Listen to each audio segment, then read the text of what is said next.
마가복음. 예수 그리스도의 복된 소식, 곧 메시지는 정확히 예언자 이사야의 책에서 나온 대로 여기서부터 시작된다. 잘 보아라. 내가 내 앞에 내 설교자를 보낸다. 그가 내 길을 평탄하게 할 것이다.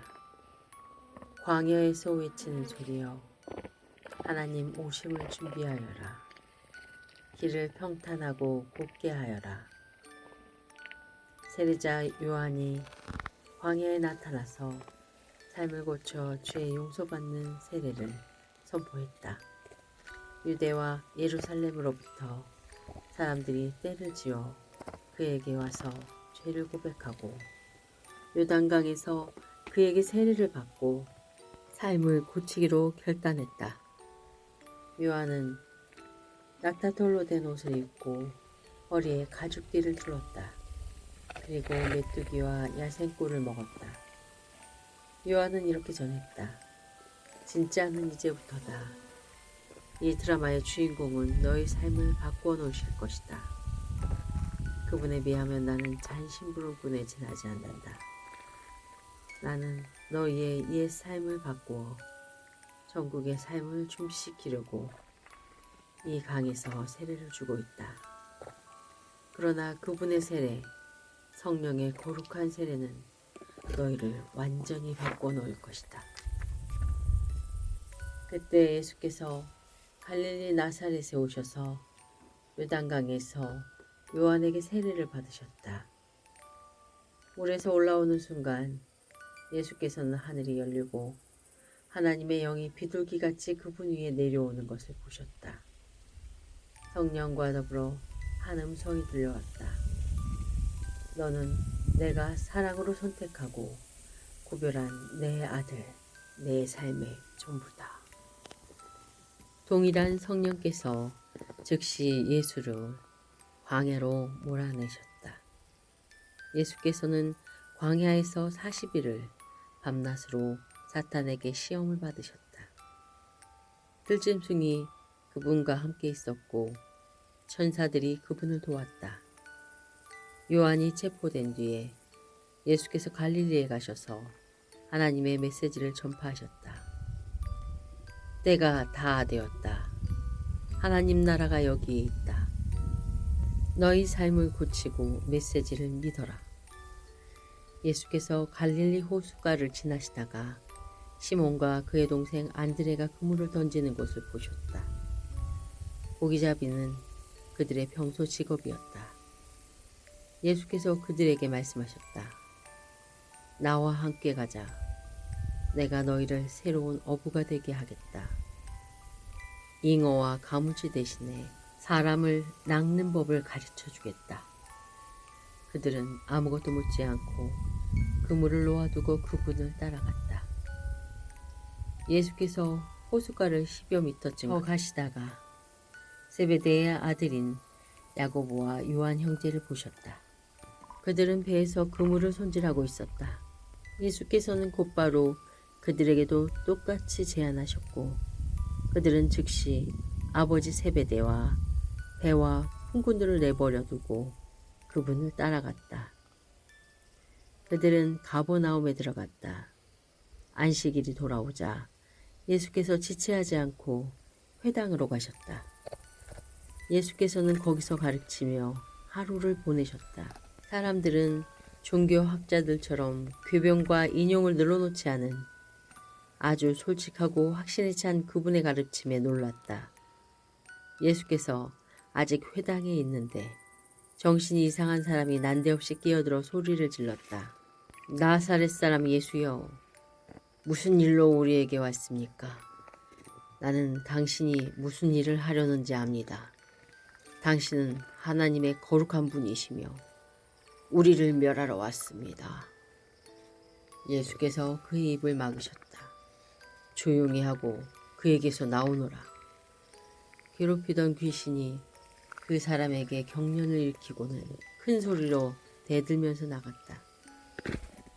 거기 있던 사람들 모두가 믿기지 않는다는 듯 신기해하며 웅성거렸다. 이게 어찌된 일인가? 이 사람이 더러운 귀신들의 입을 막고 내쫓다니. 말한 대로 이루어지는 새로운 가르침인가. 이 소식이 빠르게 퍼져서 온 갈릴리에 알려졌다. 회당에서 나온 그들은 야고보와 요한과 함께 곧바로 시몬과 안드레의 집으로 갔다. 시몬의 장모가 몸져 누워 있었는데 열이 불덩이 같았다. 그들이 예수께 알렸다. 예수께서 그녀에게 가서 손을 잡아 일으켰다. 그러자 열이 곧 떨어졌고 그녀는 일행의 저녁을 준비했다. 그날 저녁 해가 저물자 사람들이 병자와 귀신 들려 괴로워하는 사람들을 예수께 데려와서 온 동네가 문전성시를 이루었다. 예수께서 그들의 병든 몸과 고통당하는 심령을 고쳐주셨다. 귀신들이 그분의 참 정체를 알았으므로 예수께서는 그들이 한마디도 하지 못하게 하셨다. 날이 밝기 한참 전에 예수께서 일어나셔서 한적한 곳으로 기도하러 가셨다. 시몬과 그 일행이 그분을 찾으러 갔다. 예수를 만나자 그들은 말했다. 사람들이 다 주님을 찾고 있습니다. 예수께서 말씀하셨다. 다른 마을로 가자. 내가 거기서도 전도해야 하겠다. 나는 이 일을 하러 왔다. 예수께서는 갈릴리 온 회당을 다니시며 전도하고 귀신을 쫓아내셨다. 한 나병 환자가 그분에게 와서 무릎을 꿇고 간청했다. 원하시면 저를 깨끗하게 하실 수 있습니다. 못내지근한 마음이 든 예수께서 손을 내밀어 그에게 대며 말씀하셨다. 내가 원한다. 깨끗하게 되어라. 그러자 그 즉시 나병이 깨끗이 사라졌고 그의 살갗은 부드럽고 온전해졌다. 예수께서 그를 보내시며 엄히 명하셨다. 누구에게도 아무 말 하지 마라. 깨끗하게 되었으니 모세가 정한 예물을 가지고 제사장에게 가서 내 몸을 보여라. 그러면 내가 낳은 것이 사람들에게 입증될 것이다. 그러나 그 사람은 모퉁이를 돌아서자마자 만나는 사람마다 그 일을 이야기하며 온 동네에 소문을 퍼뜨렸다. 그래서 예수께서 더 이상 시내에 자유로이 드나들지 못하고 외딴 곳에 머무셨다. 그러나 사람들은 온 사방에서 그분을 찾아왔다. 며칠 후에 예수께서 가버나움에 돌아오시자 그분이 집에 계신다는 소문이 퍼졌다. 무리가 문 앞을 꽉 메어서 아무도 드나들 수 없었다. 예수께서는 말씀을 가르치고 계셨다. 사람들이 한 중풍병자를 4사람에게 들려서 예수께 데려왔다. 사람이 많아서 안으로 들어갈 수가 없자 그들은 지붕을 뜯어내고 중풍병자를 들것에 달아내렸다. 그들의 담대한 믿음에 감동하신 예수께서 중풍병자에게 말씀하셨다. 아들아, 내가 내 죄를 용서한다. 거기에 앉아있던 몇몇 종교학자들이 자기들끼리 수군거리며 말했다. 저렇게 말하면 안 되지. 저것은 신성모독이다. 오직 하나님만이 죄를 용서하실 수 있다. 예수께서 그들의 생각을 곧바로 아시고 말씀하셨다. 너희는 어찌 그리 의심이 많으냐. 중풍병자에게 내가 내 죄를 용서한다라고 말하는 것과 일어나 내 들것을 들고 걸어가라 고 말하는 것 중에 어느 것이 더 쉽겠느냐. 내가 인자인 것과 내가 어느 쪽이든 행할 권한이 있다는 것을 분명히 보여주겠다. 그러고는 중풍병자를 바라보시고 이렇게 말씀하셨다. 일어나거라. 내 들것을 들고 집으로 가거라. 그 사람은 그 말씀대로 일어나서 들것을 가지고 모두가 보는 앞에서 걸어나갔다. 사람들은 도무지 믿기지 않아 자신들의 눈을 비볐다. 그리고 나서 하나님을 찬송하며 말했다. 우리 평생에 이런 일은 처음 본다. 예수께서 다시 호숫가를 걸으셨다. 무리가 다시 그분께 왔고 예수께서는 그들을 가르치셨다. 예수께서 거니시다가 알페오의 아들 레이가 자기 일터에서 세금을 걷고 있는 것을 보셨다. 예수께서 말씀하셨다. 나와 함께 가자. 그는 따라갔다. 나중에 예수와 그 제자들이 평판이 좋지 않은 무리와 함께 집에서 저녁을 먹고 있었다. 보기에는 아닐 것 같지만 그들 가운데 적지 않은 사람들이 이미 그분을 따르고 있었다. 종교학자와 바리새인들은 예수께서 그런 무리와 어울리는 것을 보고 그분의 제자들에게 따졌다. 쓰레기 같은 인간들과 친하게 지내다니 이게 무슨 본이 되겠소. 예수께서 들으시고 반박하셨다. 의사가 필요한 사람이 누구냐? 건강한 사람이냐 병든 사람이냐? 내가 여기 있는 것은 영적으로 건강한 사람을 초청하려는 것이 아니라 죄로 병든 사람을 초청하려는 것이다. 요한의 제자들과 바리새인의 제자들은 금식하는 습관이 있었다. 몇몇 사람들이 예수께 와서 따졌다. 요한을 따르는 이들과 바리새인들은 금식 훈련을 하는데 당신을 따르는 이들은 왜 그렇게 하지 않습니까? 예수께서 말씀하셨다. 즐거운 결혼식 중에는 빵과 포도주를 아끼지 않고 실컷 먹는다. 나중에 허리띠를 졸라맬 일이 있을지도 모르지만 지금은 아니다. 신랑 신부와 함께 있는 동안에는 즐겁게 보내는 법이다. 정겨운 축하의 모닥불에 찬물을 끼얹는 사람은 없다. 하나님 나라가 임한다는 것은 바로 이런 것이다. 예수께서 계속해서 말씀하셨다. 멀쩡한 스카프를 잘라서 낡은 작업복에 대고 깁는 사람은 없다. 서로 어울리는 천을 찾기 마련이다. 그리고 금이 간 병에는 포도주를 담지 않는 법이다. 어느 안식일에 예수께서 곡식이 무르익은 밭 사이를 걷고 계셨다. 제자들이 길을 가다가 곡식 이삭을 땄다. 바리새인들이 그 일로 예수께 말했다. 보십시오. 당신의 제자들이 안식일 규정을 어기고 있습니다. 예수께서 말씀하셨다. 너희는 다윗이 배고플 때에 자기와 함께한 동료들과 한 일을 읽어보지 못했느냐. 그가 성소에 들어가서 아비아달이 보는 앞에서 제단에서 감 물려낸 빵, 곧 제사장들 외에는 아무도 먹지 못하게 되어 있는 거룩한 빵을 먹고 자기 동료들에게도 주지 않았느냐. 이어서 예수께서 말씀하셨다. 우리를 위해 안식일이 만들어진 것이지 안식일을 위해 우리가 만들어진 것은 아니다. 인자는 안식일의 종이 아니라 주인이다. 예수께서 다시 회당에 들어가시니 거기에 한 손이 오그라든 사람이 있었다. 바리새인들은 혹시나 안식일 위반으로 예수를 잡을까 하여 그 사람을 고쳐주나 보려고 그분을 주시했다. 예수께서 손이 오그라든 사람에게 말씀하셨다. 우리가 잘 볼 수 있도록 여기 서거라. 예수께서 이번에는 사람들에게 말씀하셨다. 어떤 행동이 안식일에 가장 합당하냐? 선을 행하는 것이냐, 악을 행하는 것이냐, 사람을 돕는 것이냐, 무력한 상태로 내버려 두는 것이냐. 아무도 말이 없었다. 예수께서는 그들의 비정한 종교에 노하여 그들의 눈을 하나씩 쳐다보셨다. 그리고는 그 사람에게 말씀하셨다. 내 손을 내밀어라. 그가 손을 내밀자 그의 손이 새 손과 같이 되었다.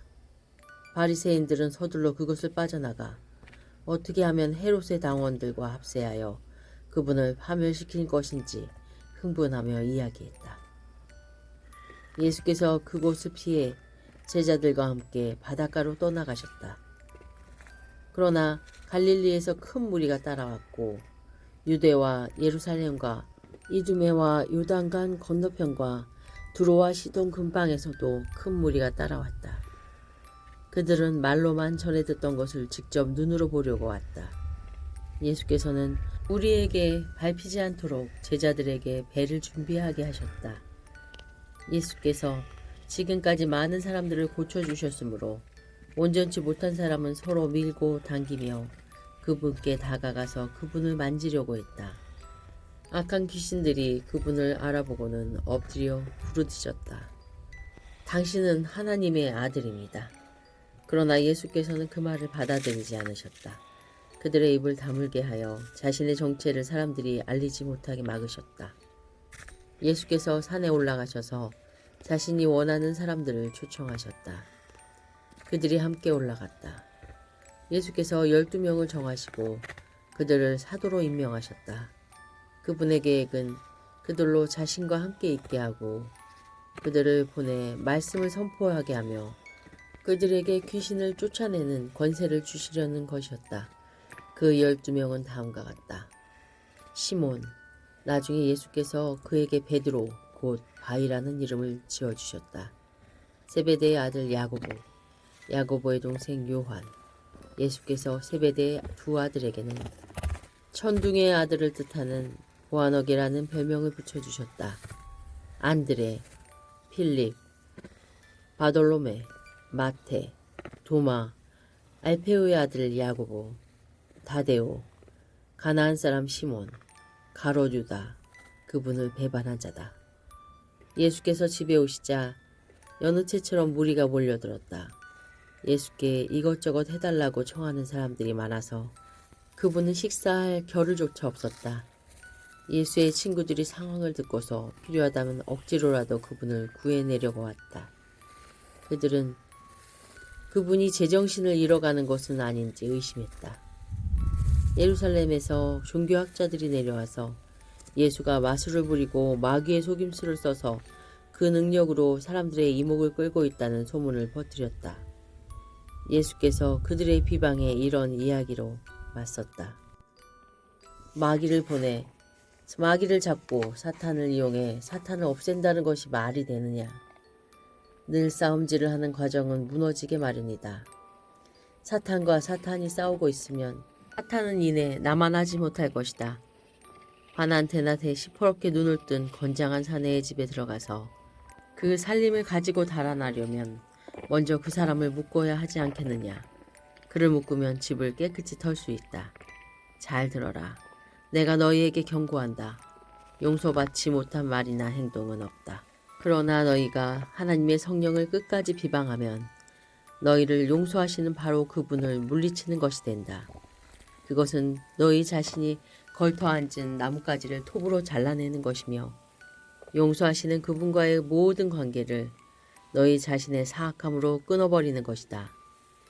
예수께서 이렇게 경고하시는 것은 그들이 그분을 악한 자와 한패로 몰았기 때문이다. 그때 예수의 어머니와 동생들이 나타났다. 그들은 밖에 서서 그분과 잠시 할 말이 있다는 전가를 보냈다. 예수께서 그 전가를 받을 때에 무리에 둘러싸여 있었다. 선생님의 어머니와 동생들이 밖에서 찾고 있습니다. 예수께서 대답하셨다. 내 어머니와 형제들이 누구라고 생각하느냐? 그러고는 둘러앉은 사람들을 일일이 쳐다보며 말씀하셨다. 내 어머니와 형제들이 여기 바로 너희 앞에 있다.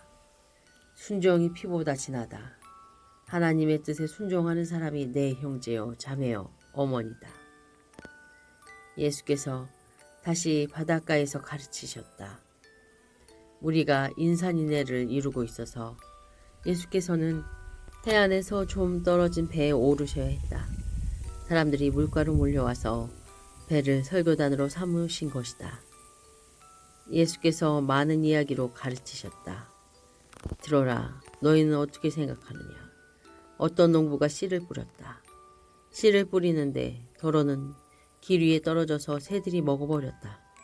덜어는 자갈밭에 떨어져서 금세 싹이 났으나 뿌리를 내리지 못해 해가 뜨자 곧 시들어버렸다. 덜어는 잡초밭에 떨어져서 싹이 났으나 잡초 틈새에 짓눌려 아무 소득이 없었다. 덜어는 좋은 땅에 떨어져서 무성하게 자라 농부가 생각하지도 못한 큰 결실을 맺었다. 너희는 듣고 있느냐? 정말로 듣고 있느냐? 예수께서 따로 계실 때 그분 곁에 있던 사람들이 12 제자들과 함께 그 이야기에 대해 물었다. 예수께서 그들에게 말씀하셨다. 너희에게는 하나님의 나라를 아는 깨달음이 주어졌다. 너희는 하나님 나라가 어떻게 되어가는지 안다. 그러나 아직 볼 줄 모르는 사람들에게는 모든 것을 이야기로 풀어나간다. 마음을 준비시키고 마음을 열고 깨닫도록 주의를 환기시키려는 것이다.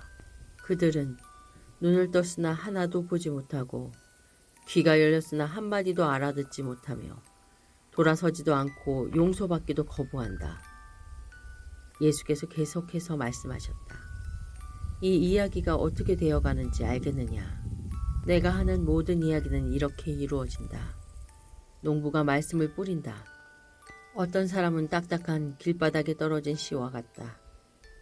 말씀을 듣자마자 사탄이 그 속에 뿌려진 것을 낚아채 간다.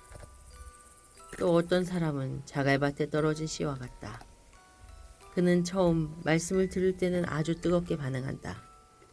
하지만 성품의 토양이 얕다 보니 감정이 식거나 어려움이 닥치면 아무 쓸모없게 되고 만다. 잡초밭에 떨어진 씨는 천국 소식을 듣기는 듣지만 해야 할 온갖 일과 받고 싶은 것에 대한 염려로 짓눌려 있는 사람을 가리킨다. 스트레스에 숨이 막혀서 들은 것조차 아무 소득이 없다.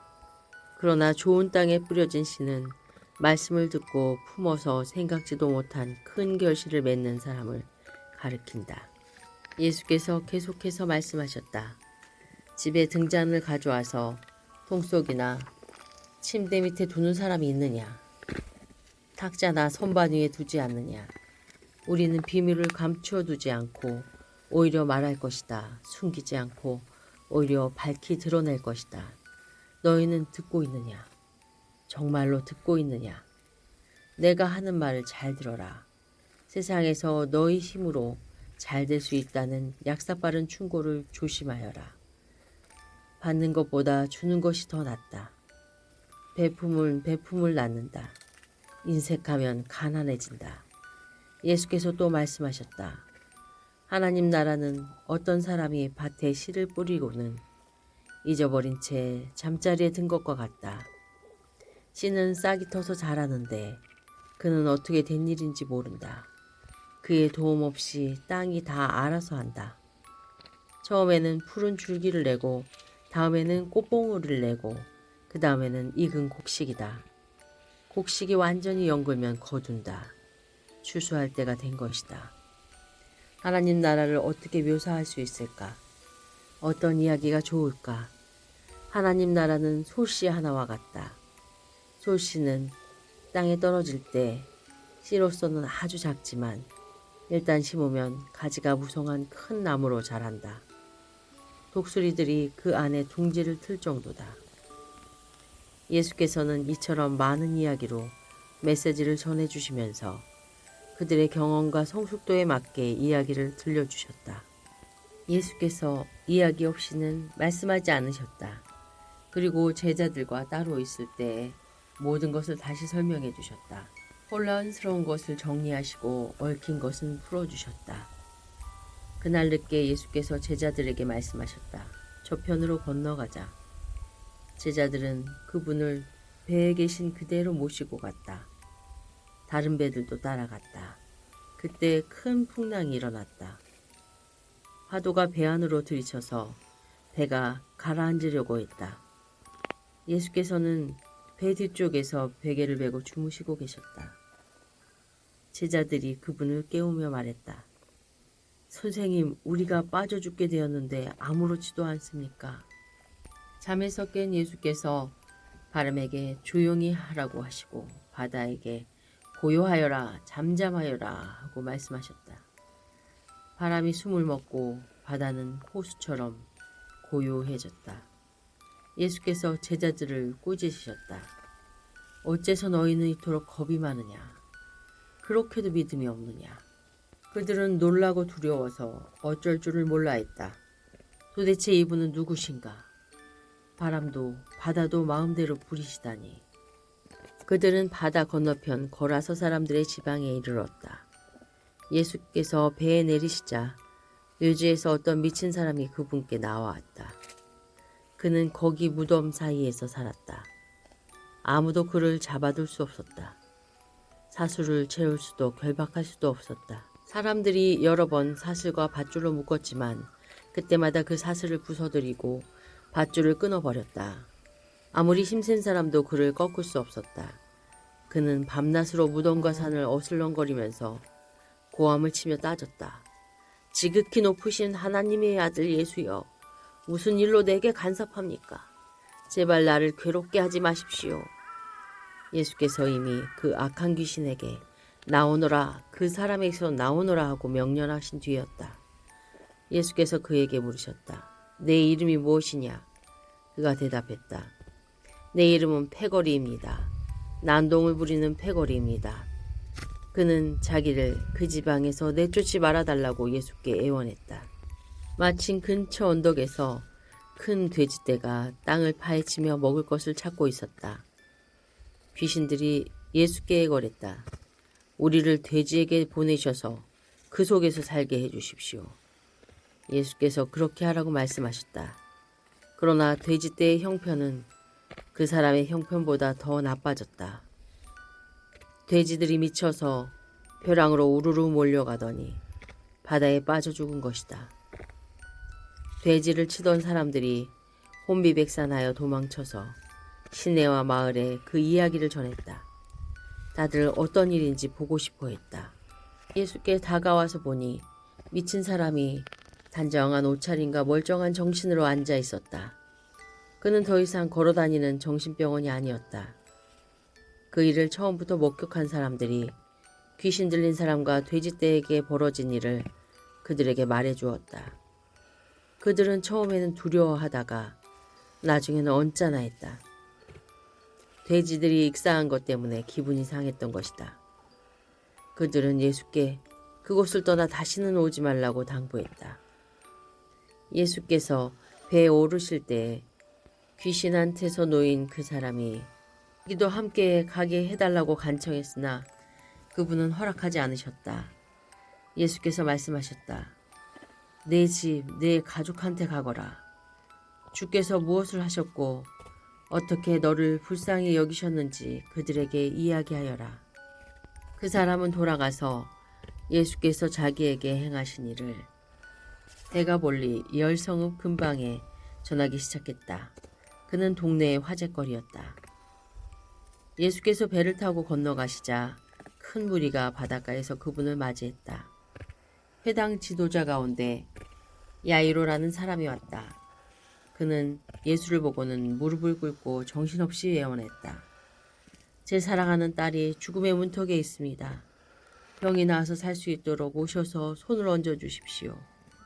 예수께서 그와 함께 가시는데 온 무리가 따라가서 그분을 밀고 당겼다. 12년 동안 혈루증으로 고생한 한 여자가 예수의 소문을 들었다. 여자는 많은 의사들에게 치료를 받았으나 형편없는 치료로 돈만 날리고 상태가 이전보다 더 나빠졌다. 여자는 뒤에서 슬그머니 다가가 예수의 옷을 만졌다. 이분의 옷에 손가락 하나 대어도 내가 낫겠다 하고 생각한 것이다. 여자가 손을 대는 순간 흐르던 피가 멈추었다. 여자는 변화를 느낄 수 있었고 자신의 병이 깨끗이 나은 것을 알았다. 그 순간 예수께서 자신에게서 기운이 나간 것을 아시고 우리에게 돌아서서 물으셨다. 누가 내 옷에 손을 대었느냐? 제자들이 말했다. 무슨 말씀이신지요? 우리가 이렇게 밀고 당기는데 누가 내게 손을 대었느냐고 물으시다니요. 손을 댄 사람이 수십 명은 될 것입니다. 그러나 예수께서는 누가 그렇게 했는지 보려고 계속 둘러보며 물으셨다. 자기가 한 일을 알고 있던 그 여자는 두려워 떨며 앞으로 나아갔다. 여자는 그분 앞에 무릎을 꿇고 자초지정을 이야기했다. 예수께서 여자에게 말씀하셨다. 딸아, 너는 믿음의 모험을 했고 이제 온전해졌다. 잘 살아라. 병이 나았으니 복되게 살아라. 예수께서 아직 말씀하시는 중에 회당장의 집에서 사람들이 와서 회당장에게 말했다. 따님이 죽었습니다.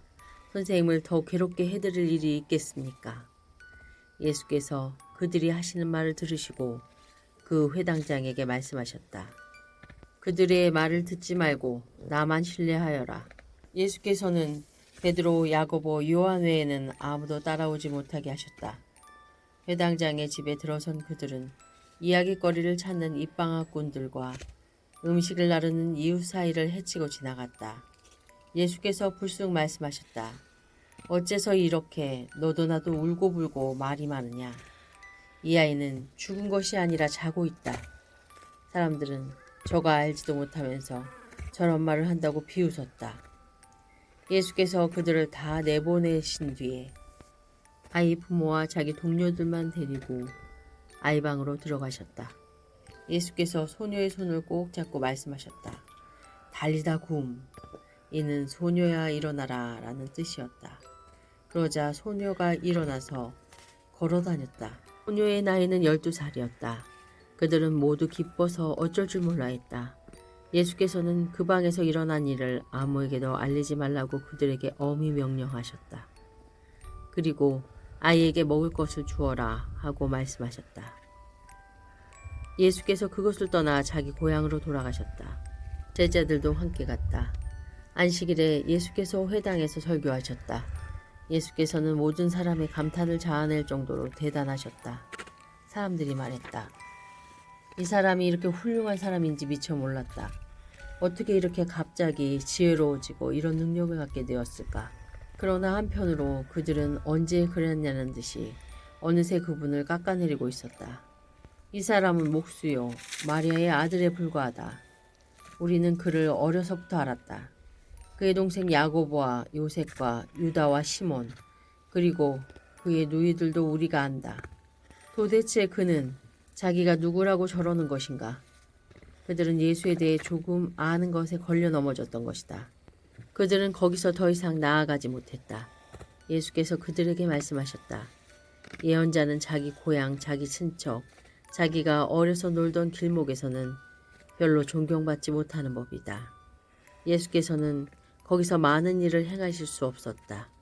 몇몇 병자들에게 손을 얹어 고쳐주신 것이 전부였다. 그들의 완고함을 예수께서도 어찌할 수 없었다. 그래서 예수께서는 그곳을 떠나 다른 마을을 다니시며 가르치셨다. 예수께서 12제자를 부르셔서 둘씩 짝을 지어 내보내시며 그들에게 악한 세력을 물리치는 권세와 능력을 주셨다. 예수께서는 그들을 보내시며 이런 지침을 주셨다. 이 일에 별도의 준비가 필요하다고 생각하지 마라. 먼저 너희 자신을 준비하여라. 특별히 돈을 모금할 것도 없다. 간소하게 하여라. 고급 여관도 안 된다. 적당한 곳에 찾아가 떠날 때까지 그것으로 만족하여라. 사람들이 너희를 맞아들이지 않고 너희 말을 듣지 않거든 조용히 나오너라. 소란 피울 것 없다. 무시해버리고 너희의 길을 가면 된다. 곧 제자들은 길을 나섰다. 그들의 삶이 근본적으로 달라질 수 있음을 기쁜 마음으로 긴박하게 전했다. 가는 곳마다 귀신을 쫓아냈다. 병자들의 몸에 기름을 발라 건강을 되찾게 해주고 그들의 심령을 고쳐주었다. 예수의 이름이 만인의 입에 오르내리고 있을 그 즈음에 헤롯 왕도 그 모든 소식을 들었다. 그가 말했다. 죽은 세례자 요한이 다시 살아난 것이 틀림없다. 그래서 그 사람이 능히 기적을 행하는 것이다. 다른 사람이 말했다. 아닙니다. 그는 엘리야입니다. 또 다른 사람들이 말했다.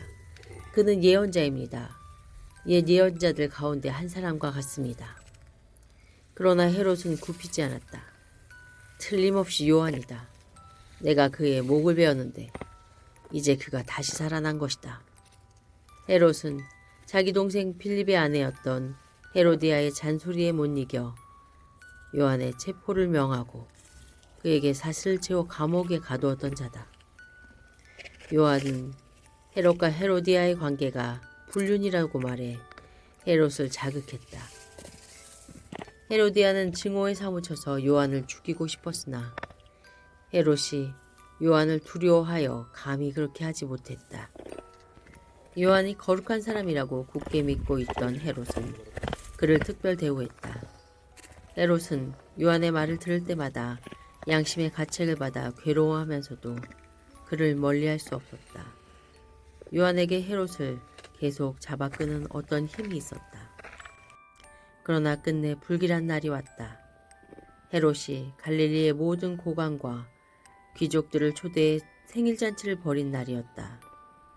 헤로디아의 딸이 연회장에 들어와서 손님들을 위해 춤을 추었다. 헤롯과 손님들은 감탄했다. 왕이 소녀에게 말했다. 내게 무엇이든 청하거라. 내가 원하는 것이면 무엇이든 주마. 그는 흥분하여 계속했다. 맹세하는데 내가 말만 하면 내 나라를 너와 반반씩이라도 나누겠다. 그 딸은 어머니에게 돌아가서 말했다. 무엇을 청할까요? 세례자 요한의 머리를 달라고 하거라. 딸은 급히 왕에게 달려가서 말했다. 지금 당장 세례자 요한의 머리를 쟁반에 담아주십시오.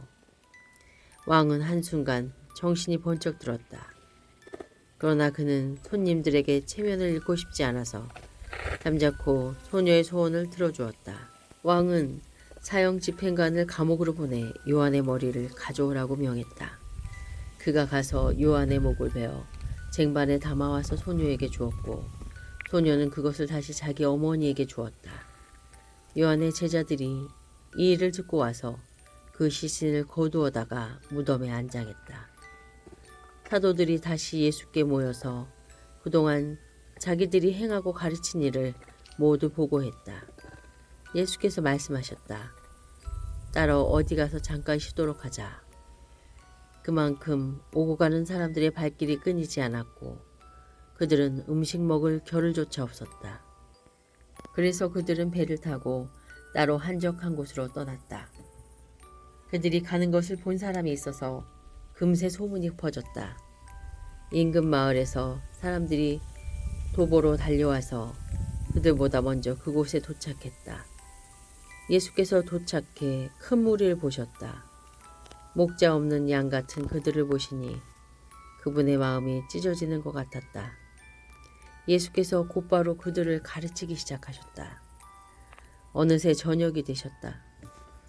시간이 많이 흘렀다고 생각한 제자들이 말씀 사이에 끼어들었다. 여기는 허허벌판이고 시간도 많이 늦었습니다. 이제 기도하시고 사람들을 보내어 저녁이라도 먹게 해야겠습니다. 예수께서 말씀하셨다. 너희가 이들의 저녁을 마련하거라. 그들이 대답했다. 진심이십니까? 가서 이들의 저녁거리에 큰 돈을 쓰라는 말씀이신지요? 그러나 그분의 말씀은 진심이셨다. 너희에게 빵이 몇 개나 있는지 알아보아라. 오래 걸릴 것도 없었다. 5개입니다. 그들이 말했다. 그리고 물고기 2마리가 있습니다. 예수께서 그들 모두를 50명 100명씩 무리지어 앉게 하셨다. 그 모습이 마치 푸른 초장에 펼쳐진 들꽃으로 엮은 조각보 이불 같았다. 예수께서 빵 5개와 물고기 2마리를 손에 들고 고개 들어 하늘을 우러러 감사기도를 드리고 축복하신 다음 빵을 떼어 제자들에게 주셨고 제자들은 다시 그것을 사람들에게 나누어 주었다. 예수께서는 물고기를 가지고 똑같이 하셨다. 사람들 모두가 배불리 먹었다. 제자들이 남은 것을 거두니 12바구니나 되었다. 저녁을 먹은 사람들이 5,000명이 넘었다. 식사가 끝나자 예수께서 제자들을 재촉하여 배를 타고 먼저 건너편 벳세다로 가게 하시고 그동안에 무리를 돌려보내셨다. 사람들을 보내신 뒤에 예수께서는 산에 올라가 기도하셨다. 밤늦게 배는 이미 바다 멀리까지 나갔는데 예수께서는 아직 무태 혼자 계셨다. 맞바람을 맞아 노를 젓느라 고생하는 제자들의 모습이 보였다. 새벽 4시쯤에 예수께서 바다 위를 걸어 그들 쪽으로 가셨다.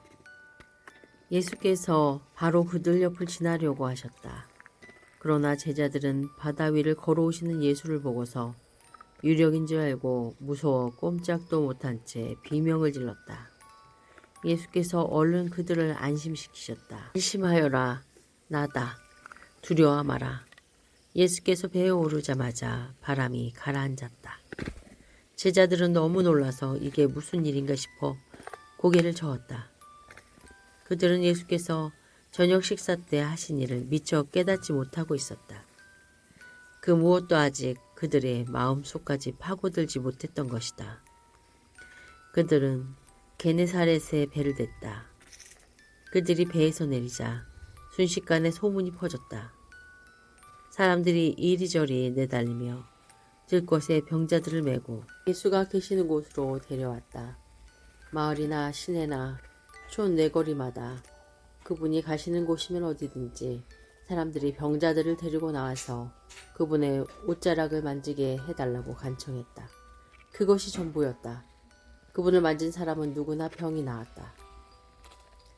바리새인들이 예루살렘에서 온 몇몇 종교학자들과 함께 예수의 주위에 모였다. 그들은 예수의 제자 몇이 식사 전에 씻는 정결 예식을 소홀히 하는 것을 보았다. 바리새인을 비롯한 유대인들은 의식상 손을 씻는 신용을 하지 않고서는 절대 식사를 하지 않았다. 시장에서 돌아왔을 때에는 특히 더욱 문질러 씻었다. 컵과 냄비와 접시를 닦는 것은 말할 것도 없었다. 바리새인과 종교학자들이 물었다. 어째서 당신의 제자들은 규정을 우습게 알고 손도 씻지 않고 식탁에 앉는 겁니까? 예수께서 대답하셨다. 너희 같은 사기꾼들에 대해 이사야가 전곡을 찔러서 말했다. 이 백성이 입 바른 말을 거창하게 떠불리지만 그들의 마음은 딴 데 있다. 겉으로는 나를 경배하는 듯 해도 진심을 그렇지 않다. 무엇이든 자기네 구미에 맞는 가르침을 위해 내 이름을 팔고 있을 뿐이다.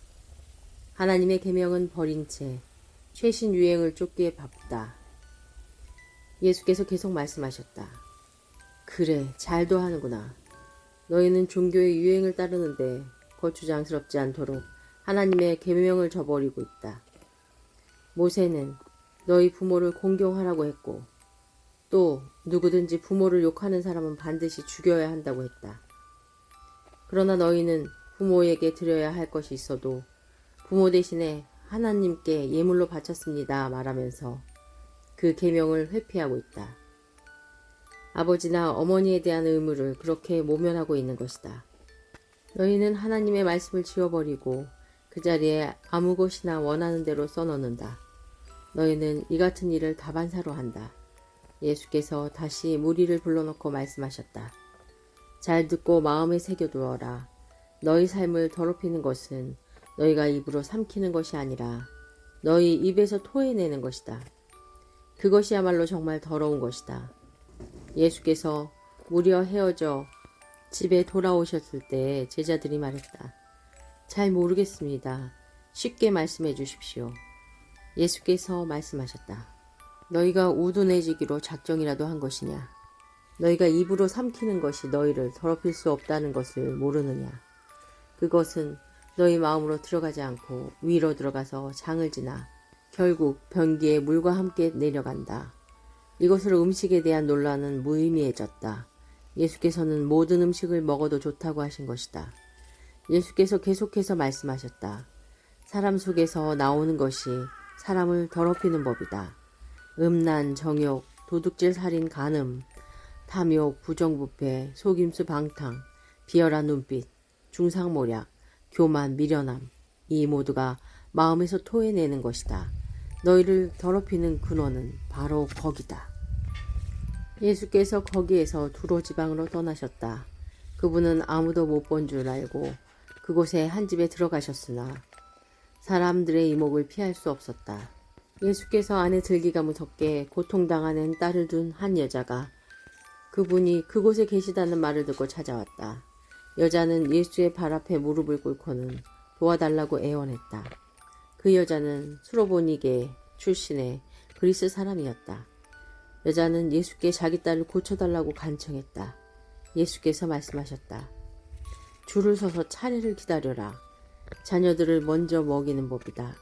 그리고 남은 것이 있으면 개들이 차지다. 여자가 말했다. 지당하신 말씀입니다, 주님. 하지만 상 밑의 개들도 자녀들이 흘리는 부스러기는 먹지 않습니까? 예수께서 감동하셨다. 내 말이 맞다. 가거라. 내 딸이 더 이상 고통을 당하지 않게 되었다. 괴롭히던 귀신이 떠나갔다. 여자가 집에 가보니 딸이 침대에 편히 누웠고 고통이 아주 사라져버렸다. 예수께서 다시 두로 지방을 떠나서 시돈을 지나 갈릴리 호수로 돌아와서 데가볼리 지방으로 건너가셨다. 어떤 사람들이 듣지도 말하지도 못하는 사람을 예수께 데려와 손을 얹어 고쳐주시기를 청했다. 예수께서 그 사람을 따로 데리고 저만치 가셔서 그의 귀에 손가락을 넣고 그의 혀에 침을 묻히셨다. 그러고는 하늘을 우러러 기도하시고 깊이 탄식하며 명하셨다. 에바다, 열려라. 그러자 그대로 되었다. 그 사람의 귀는 이제 똑똑히 들렸고 말도 분명해졌다. 순식간의 일이었다. 예수께서 그들에게 입단속을 시켰으나 그럴수록 그들은 흥분하여 더욱 퍼뜨리고 다녔다. 전부 그분이 하신 일인데 대단한 일이다. 그분은 듣지 못하는 사람도 듣게 하시고 말하지 못하는 사람도 말하게 하신다. 그 즈음에 예수께서 배고픈 무리 앞에 다시 서게 되셨다. 예수께서 제자들을 불러 말씀하셨다. 이 무리를 보니 내 마음이 몹시 아프구나. 이들이 사흘이나 나와 함께 있었는데 이제 먹을 것이 없다. 배고픈 채로 돌려보내면 가다가 지쳐 쓰러질 것이다. 이 가운데는 멀리서 온 사람들도 있다. 제자들이 대답했다. 저희가 어떻게 하면 좋겠습니까? 여기 광야에서 어떻게 음식을 살 수 있겠습니까? 예수께서 물으셨다. 너희에게 빵이 얼마나 있느냐? 7개입니다. 그들이 말했다. 그러자 예수께서 무리를 바닥에 앉게 하셨다. 예수께서 감사를 드리신 후에 빵 7개를 조금씩 떼어 제자들에게 주셨고 제자들은 그것을 무리에게 나누어 주었다. 마침 거기에 물고기도 몇 마리 있었다. 또 예수께서 물고기를 가지고 감사를 드리신 후에 제자들을 시켜 사람들에게 나누어 주게 하셨다. 사람들은 배불리 먹었다. 남은 것을 거두어 드리니 7자루였다. 식사한 사람이 좋게 4,000명이 넘었다. 그때야 예수께서 사람들을 집으로 보내셨다. 예수 자신은 제자들과 함께 곧바로 배로 가서 달마누다로 떠나셨다. 그들이 도착하자 바리새인들이 나와서 예수께 바짝 달라붙었다. 그러고는 자신을 입증해 보이라고 그분을 괴롭히며 궁지로 몰아세웠다. 예수께서 노하여 말씀하셨다. 어찌하여 이 세대는 기적과 같은 증거를 찾아서 난리들이냐. 내가 이것만 분명히 말해두겠다. 너희는 꿈에라도 증거를 받은 생각을 하지 마라. 예수께서 그들을 떠나서 다시 배에 올라 건너편으로 향하셨다. 그런데 제자들이 점심 싸우는 것을 잊어버렸다. 빵 한 덩이 외에는 배 안에 빵 부스러기 하나 없었다. 예수께서 경고하셨다. 단단히 조심하여라. 바리새인과 헤롯 당원이 더럽게 하는 누룩을 각별히 주의하여라. 그러자 제자들은 깜빡 잊고 빵을 가져오지 않은 것을 두고서 서로 책임을 따졌다. 예수께서 들으시고 말씀하셨다. 빵을 잊어버렸다고 이 소란이냐? 내 말 뜻을 못 알아듣겠느냐? 그렇게도 모르겠느냐? 내가 빵 5개를 떼어서 5,000명을 먹인 일을 잊었느냐? 남은 것을 너희가 몇 바구니나 거두었느냐? 그들이 말했다. 12바구니입니다. 빵 7개로 4,000명을 먹이고 남은 것이 몇 자루나 되더냐? 7자루입니다. 예수께서 말씀하셨다. 아직도 모르겠느냐? 그들이 벳세다에 도착했다.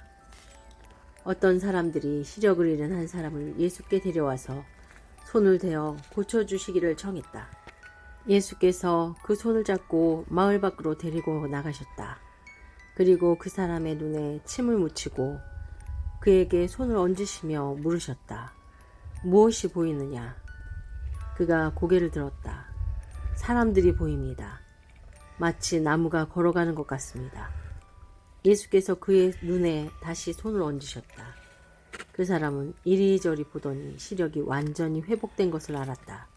모든 것이 2.0 시력으로 밝히 보였던 것이다. 예수께서 그를 곧장 집으로 돌려보내시며 말씀하셨다. 마을로 들어가지 마라. 예수와 제자들이 빌립보의 가이사라 근방에 있는 마을로 향했다. 걸어가면서 예수께서 물으셨다. 사람들이 나를 누구라고 하더냐? 그들이 말했다. 세례자 요한이라고 하는 사람들도 있고 엘리야라 말하는 사람들도 있고 예언자 가운데 한 사람이라고 말하는 사람들도 있습니다. 그러자 예수께서 물으셨다. 그러면 너희는 나를 누구라고 말하겠느냐? 내가 누구냐? 베드로가 대답했다. 주님은 그리스도 곧 메시아이십니다. 예수께서는 그것을 비밀로 하되 아무에게도 입 밖에 내지 말라고 경계하셨다. 그리고는 그들에게 다음 일을 설명하기 시작하셨다. 이제부터 인자는 처참한 고난을 받고 장로와 대제사장과 종교학자들에게 재판에서 유죄를 선고받고 죽임을 당하고 사흘 후에 다시 살아나야 한다. 예수께서는 이 말씀을 그들이 놓치지 않도록 쉽고 분명하게 말씀해 주셨다. 그러나 베드로가 예수를 붙들고 항의했다. 예수께서는 어떻게 받아들여야 할지 몰라서 머뭇거리고 있는 제자들을 돌아보시고 베드로를 꾸짖으셨다. 베드로야, 썩 비켜라. 사탄아, 물러가라.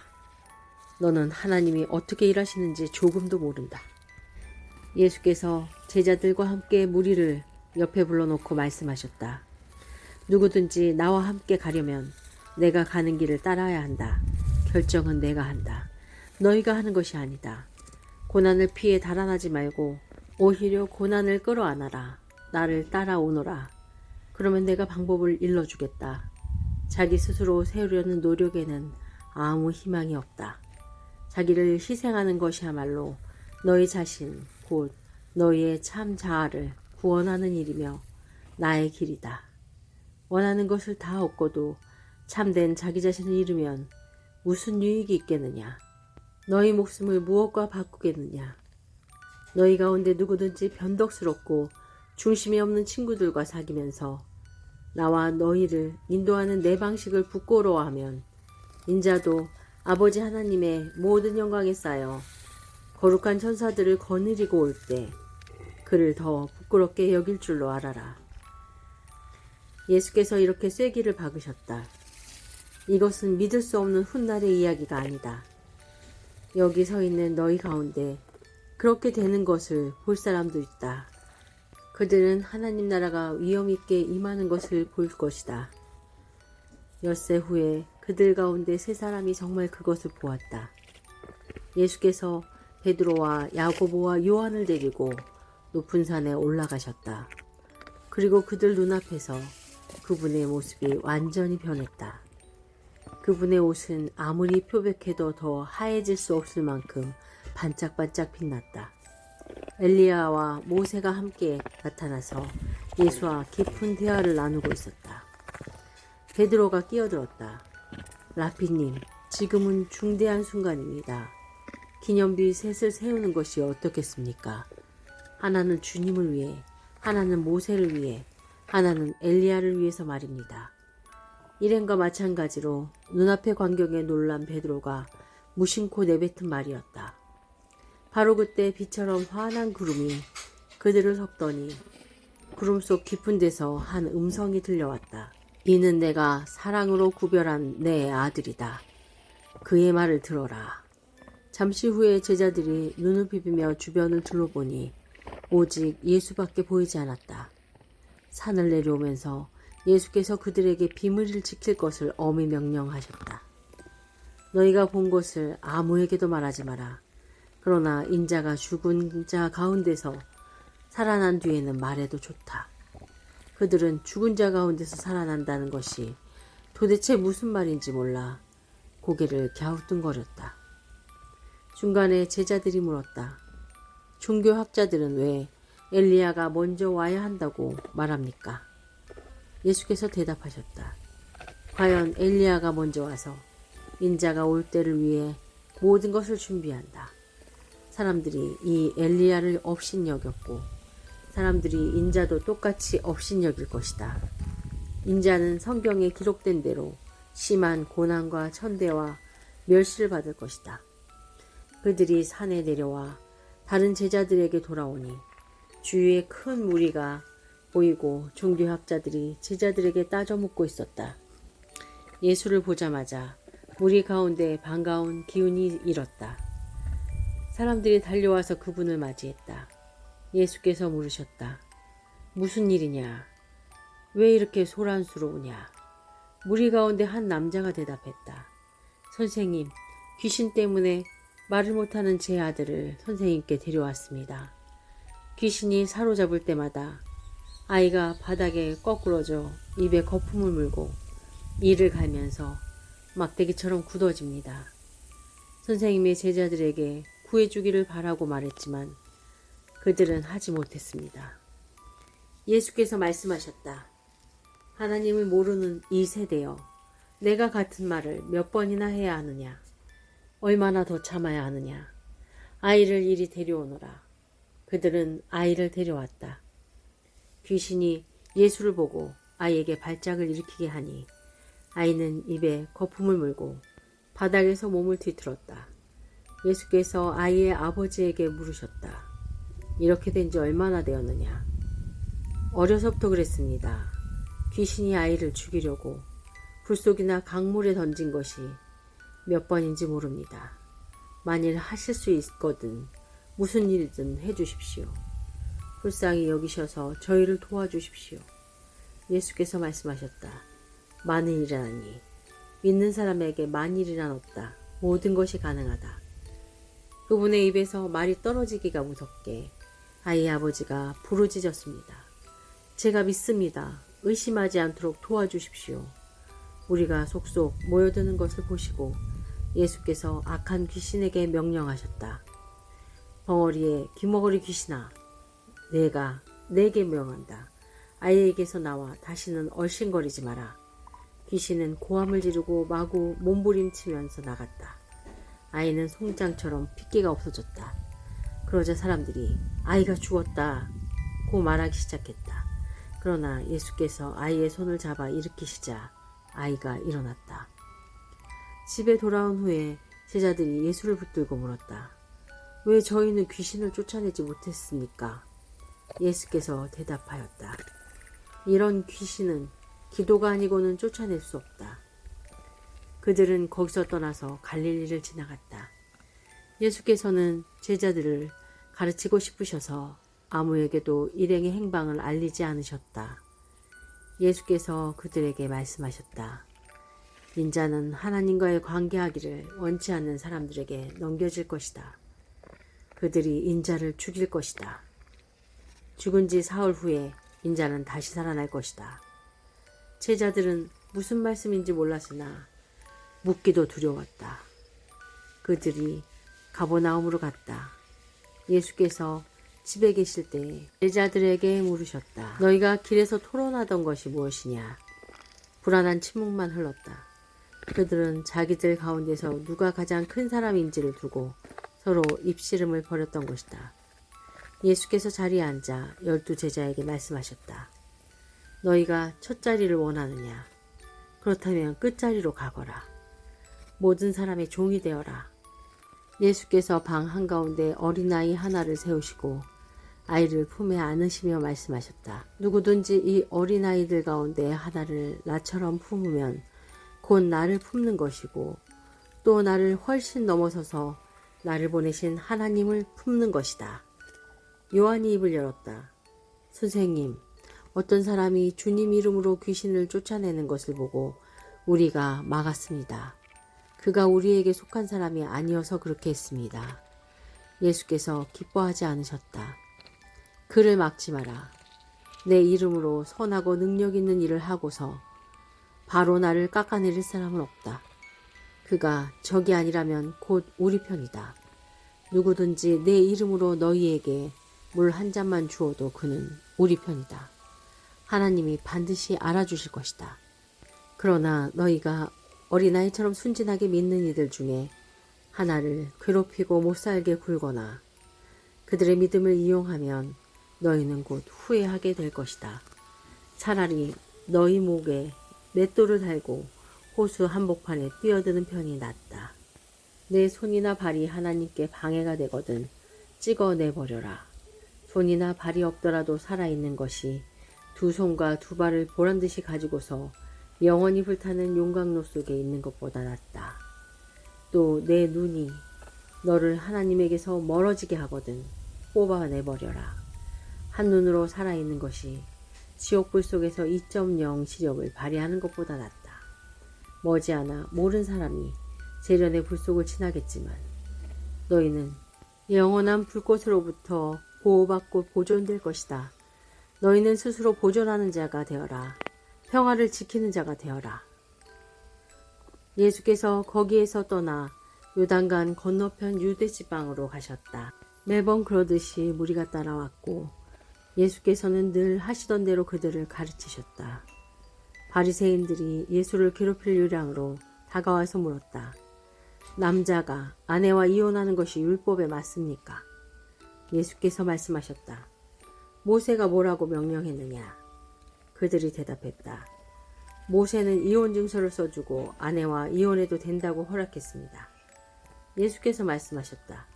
모세는 단지 너희의 사악한 마음을 염려해서 그 명령을 기록한 것이다. 처음 창조 때부터 하나님께서는 남자와 여자를 지어 함께 있게 하셨다. 그래서 남자는 부모를 떠나 여자와 결혼하여 한 몸이 된다. 더 이상 둘이 아니라 새롭게 연합하여 한 몸을 이루는 것이다. 남자와 여자의 이 유기적인 연합은 하나님께서 창조하신 것이다. 그러니 누구도 그들을 갈라놓아서 그분의 작품을 모독해서는 안 된다. 집에 돌아와서 제자들이 다시 그 이야기를 꺼냈다. 예수께서 그들에게 단도직입적으로 말씀하셨다. 다른 여자와 결혼하려고 자기 아내와 이혼하는 남자는 아내에게 간음하는 것이다. 또한 다른 남자와 결혼하려고 자기 남편과 이혼하는 여자도 남편에게 간음하는 것이다. 사람들이 예수께서 만져주시기를 바라며 그분께 아이들을 데려왔다. 하지만 제자들이 그들을 쫓아냈다. 예수께서 노하시며 제자들에게 말씀하셨다. 이 아이들을 쫓아내지 마라. 절대로 아이들과 나 사이에 끼어서 방해하지 마라. 천국의 삶에는 이 아이들이 중심에 있다. 명심하여라. 너희가 하나님의 나라를 아이처럼 단순하게 받아들이지 않으면 절대로 그 나라에 들어갈 수 없다. 그러고 나서 예수께서 아이들을 품에 안으시고 손을 얹어 축복하셨다. 예수께서 같은 길을 나서는데 한 사람이 달려와서 정중하게 그분을 맞으며 물었다. 선하신 선생님, 제가 무엇을 해야 영원한 생명을 얻겠습니까? 예수께서 말씀하셨다. 어째서 나를 선하다고 하느냐? 오직 하나님 한 분 외에는 선하신 분이 없다. 계명을 살인하지 마라, 간음하지 마라, 도둑질하지 마라, 거짓말하지 마라, 속이지 마라, 내 부모를 공경하라 하지 않았더냐? 그가 말했다. 선생님, 그 계명들은 제가 어려서부터 다 지켰습니다. 예수께서 그의 눈을 주목해 보시더니 그를 사랑스럽게 여기셨다. 예수께서 말씀하셨다. 하나 남은 것이 있다. 가서 내 가진 것을 다 팔아서 가난한 사람들에게 주어라. 그러면 내 모든 부가 하늘에 쌓아두는 부가 될 것이다. 그런 다음 와서 나를 따라라. 그 사람의 얼굴이 어두워졌다. 그가 전혀 예상치 못한 말이어서 그는 무거운 마음으로 예수를 떠나갔다. 그는 많은 것을 움켜쥐고 있었고 그것을 놓을 마음이 없었다. 예수께서 제자들을 보며 말씀하셨다. 많이 가진 사람이 하나님 나라에 들어가는 것이 얼마나 어려운지 아느냐. 제자들은 들으면서도 그 말이 믿기지 않았다. 예수께서 계속해서 말씀하셨다. 얼마나 어려운지 너희는 상상도 못할 것이다. 내가 말하는데 부자가 하나님 나라에 들어가는 것보다 낙타가 바늘기로 지나가는 것이 더 쉽다. 그 말을 들은 제자들이 크게 당황했다. 그러면 어느 누가 가망이 있겠습니까? 그들이 물었다. 예수께서 잘라 말씀하셨다. 너희 힘으로 해낼 수 있다고 생각하면 전혀 가망이 없다. 그러나 하나님께 맡기면 얼마든지 가능한 일이다. 베드로가 다른 시각에서 이야기를 꺼냈다. 우리는 모든 것을 버리고 주님을 따랐습니다.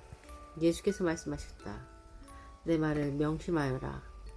나와 메시지 때문에 집과 형제 자매와 부모와 자식과 땅과 그 어떤 것을 희생하고 손해볼 사람은 아무도 없다. 그들은 그 모두를 받되 여러 배로 돌려받을 것이다. 다만 어려움도 함께 받을 것이다. 영원한 생명도 덤으로 받을 것이다. 다시 한번 말한다. 이것은 위대한 반전이다. 먼저였으나 나중되고 나중이었으나 먼저 될 사람이 많을 것이다. 다시 그들은 예루살렘으로 향했다. 예수께서 앞장서셨고 제자들은 적잖이 당황스럽고 두려운 마음으로 그분을 따르고 있었다. 예수께서 12 제자를 데려다가 이후에 있을 일을 되풀이해서 말씀하셨다. 내 말을 잘 들어라. 우리는 지금 예루살렘으로 올라가는 길이다. 그곳에 가면 인자는 종교 지도자와 학자들에게 넘겨질 것이다. 그들은 인자에게 사형을 선고할 것이다. 그리고 인자를 로마 사람들에게 넘겨주어 조롱하고 침뱉고 고문하고 죽일 것이다. 그러나 사흘 후에 인자는 다시 살아날 것이다. 세베대의 두 아들인 야고보와 요한이 예수께 다가왔다. 선생님, 우리에게 꼭 해주셨으면 하는 일이 있습니다. 무엇이냐? 내가 할 만한 일인지 보자. 그들이 말했다. 주님께서 영광을 받으실 때 우리에게도 최고 영광의 자리를 주셔서 하나는 주님 오른편에 하나는 주님 왼편에 있게 해주십시오. 예수께서 말씀하셨다. 너희는 너희가 무엇을 구하는지 모른다. 너희는 내가 마시는 잔을 마시고 내가 받을 세례를 받을 수 있겠느냐. 그들이 말했다. 물론입니다. 왜 못하겠습니까? 예수께서 말씀하셨다. 생각해보니 너희는 과연 내가 마시는 잔을 마시고 내가 받을 세례를 받을 것이다. 그러나 영광의 자리를 주는 것은 내 소관이 아니다. 그것과 관련해서는 다른 조치가 있을 것이다. 다른 10제자가 이 대화를 듣고 야고보와 요한에게 분통을 터뜨렸다. 예수께서 그들을 불러놓고 바로잡아 주셨다. 하나님을 모르는 통치자가 얼마나 위세를 부리는지, 사람들이 작은 권력이라도 얻으면 거기에 얼마나 빨리 취하는지 너희는 보았다. 너희는 그래서는 안 된다. 누구든지 크고자 하면 섬기는 사람이 되어야 한다. 너희 가운데 누구든지 첫째가 되고자 하면 먼저 종이 되어야 한다. 인자가 한 일이 바로 그것이다. 인자는 섬김을 받으러 온 것이 아니라 섬기러 왔다. 포로로 사로잡힌 많은 사람들을 살리기 위해 자기 목숨을 내어주려고 왔다. 그들은 여리고에서 얼마 동안 머물렀다. 제자들과 사람들의 행렬이 뒤따르고 예수께서 그곳을 떠나시려는데 디메오의 아들인 바디메오라는 눈먼 거지가 길가에 앉아 있었다. 그는 나사렛 예수가 지나간다는 말을 듣고는 소리치기 시작했다. 다윗의 자손이신 예수여, 불쌍히 여겨주십시오. 저를 불쌍히 여겨주십시오. 많은 사람들이 그를 조용히 시키려고 했으나 그는 더 크게 소리쳤다. 다윗의 자손이여, 불쌍히 여겨주십시오. 저를 불쌍히 여겨주십시오. 예수께서 가던 길을 멈추셨다. 그를 불러오너라. 그들이 그를 불렀다. 오늘은 운이 좋은 줄 알아라. 일어나거라. 예수께서 너를 부르신다. 그는 겉옷을 버려두고 즉시 일어나 예수께 갔다. 예수께서 말씀하셨다. 내가 어떻게 해주면 좋겠느냐. 눈먼 사내가 말했다. 라삐님, 보기를 원합니다. 가거라. 예수께서 말씀하셨다. 내 믿음이 너를 구원했고 낫게 했다. 바로 그 순간에 그는 시력을 되찾았고 그 길로 예수를 따랐다. 일행이 예루살렘에 가까이 와서 올리브산 벳바게와 베다니에 이르렀을 때 예수께서 두 제자를 보내시며 지시하셨다. 맞은편 마을로 가거라. 들어가서 보면 아직 아무도 타보지 않은 나귀 새끼가 줄에 매여 있을 것이다. 줄을 풀러서 끌고 오너라. 왜 그러시오? 하고 누가 묻거든 주님께서 필요로 하십니다. 곧 돌려보내겠습니다. 하고 말하여라. 그들은 가서 길모퉁이 문간에 매어 있는 나귀를 보고는 묶어놓은 줄을 풀었다. 거기 서 있던 사람들 중 몇 사람이 말했다. 그 나귀 새끼의 줄은 왜 푸는 것이오? 제자들이 예수께서 지시한 대로 대답하자 그들은 간섭하지 않았다. 제자들이 나귀 새끼를 예수께로 끌고 와서 그 위에 겉옷을 펴자 예수께서 올라타셨다. 사람들이 예수를 열렬히 환영했다. 길 위에 자기 겉옷을 펴는 사람들도 있었다. 들에서 배운 풀을 까는 사람들도 있었다. 그들은 앞에서 걷고 뒤에서 따르며 소리쳤다. 호산나, 복되다, 하나님의 이름으로 오시는 이여. 복되다, 장차올 우리의 조상 다윗의 나라여. 하늘 가장 높은 곳에서 호산나. 예수께서 예루살렘에 이르러 곧 성전에 들어가셨다. 예수께서는 성전을 둘러보시며 모든 것을 마음에 두셨다. 그러나 이미 시간이 늦어 12 제자와 함께 베다니로 돌아가셨다. 이튿날 그들이 베다니를 나설 때에 예수께서 배가 고프셨다. 그분은 저만치 떨어진 곳에 있는 잎이 무성한 무화과 나무 한 그루를 보셨다. 예수께서 혹시 아침 끼니가 될 만한 것이 있을까 하여 다가가셨지만 무화과 잎사귀밖에 없었다. 아직 무화과철이 아니었다. 예수께서 나무에게 말씀하셨다. 다시는 아무도 내게서 열매를 먹지 못할 것이다. 제자들도 그 말을 들었다. 그들이 예루살렘에 도착했다. 예수께서 즉시 성전에 들어가셔서 거기서 상점을 차려놓고 사고 파는 사람들을 모두 쫓아내셨다. 환정상들의 가판대와 비둘기 상인들의 진열대도 뒤엎으셨다. 예수께서는 아무도 바구니를 들고 성전 안에 지나다니지 못하게 하셨다. 그리고 나서 다음 말씀을 인용해 그들을 가르치셨다. 내 집은 만민을 위해 기도하는 집이라 일컬어졌다. 그런데 너희는 그것을 도둑의 소굴로 바꾸어 놓았다. 대제사장과 종교학자들이 이 말을 듣고서 그분을 제거할 방도를 모의했다. 그들은 온 무리가 그분의 가르침에 푹 빠져 있는 것을 보고 당황했다. 저녁 때 예수와 제자들이 도성을 나섰다. 아침에 그들이 길을 가다 보니 무화과 나무가 마른 막대기처럼 말라붙어 있었다. 베드로가 그 전날에 있었던 일이 생각나서 예수께 말했다. 라피님 보십시오. 주님이 저주하신 무화과 나무가 말라 비틀어졌습니다. 예수께서 차분히 말씀하셨다. 하나님의 생명을 품어라. 정말로 품어라. 그러면 너희가 감당할 수 없을 만큼 힘든 일이 하나도 없을 것이다. 예컨대 얼버무리거나 망설일 것 없이 이 산더러 가서 호수에 뛰어들어라 하고 말하면 그대로 이루어질 것이다. 그래서 내가 너희더러 작은 일부터 큰 일까지 모든 일에 기도하라고 관건하는 것이다. 하나님의 생명을 품을 때에 너희는 거기서 모든 것을 포함시켜라. 그러면 너희는 하나님의 것을 다 받을 것이다. 그리고 기도할 때는 구하는 것이 전부가 아님을 기억하여라. 누구에게 서운한 것이 있거든 용서하여라. 그때에야 하늘에 계신 너희 아버지도 너희의 죄를 깨끗이 용서할 마음이 드실 것이다. 그 후에 그들이 다시 예루살렘에 들어가서 성전 안을 걷고 있는데 대제사장과 종교학자와 지도자들이 다가와서 따졌다. 당신의 신임장을 보여주시오. 누구의 권한으로 이렇게 말하고 행동하는 겁니까? 예수께서 대답하셨다. 먼저 한 가지 묻겠다. 내 무릎에 답하면 나도 내 신임장을 보여주겠다. 요한의 세례에 관한 것인데 그것이 누구에게서 온 권한이냐? 하늘이냐 사람이냐? 말해보아라. 그들은 자기들이 궁지에 몰린 것을 알아차리고는 뒤로 물러나서 모여서 수군거렸다. 하늘이라고 하면 왜 요한을 믿지 않았느냐고 물을 것이고 사람이라고 하면 온 백성이 요한을 예언자로 떠받더니 우리가 백성 앞에서 몹시 난처해진다.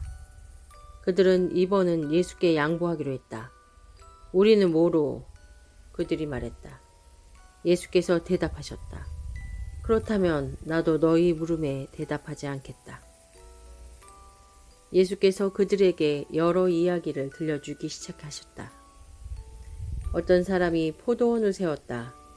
그는 포도원에 울타리를 치고 포도즙을 짜는 틀을 파고 망대를 세운 다음에 소작농들에게 맡기고 먼 길을 떠났다. 수확할 때가 되자 그는 수익을 거두려고 소작농들에게 종 한 사람을 보냈다.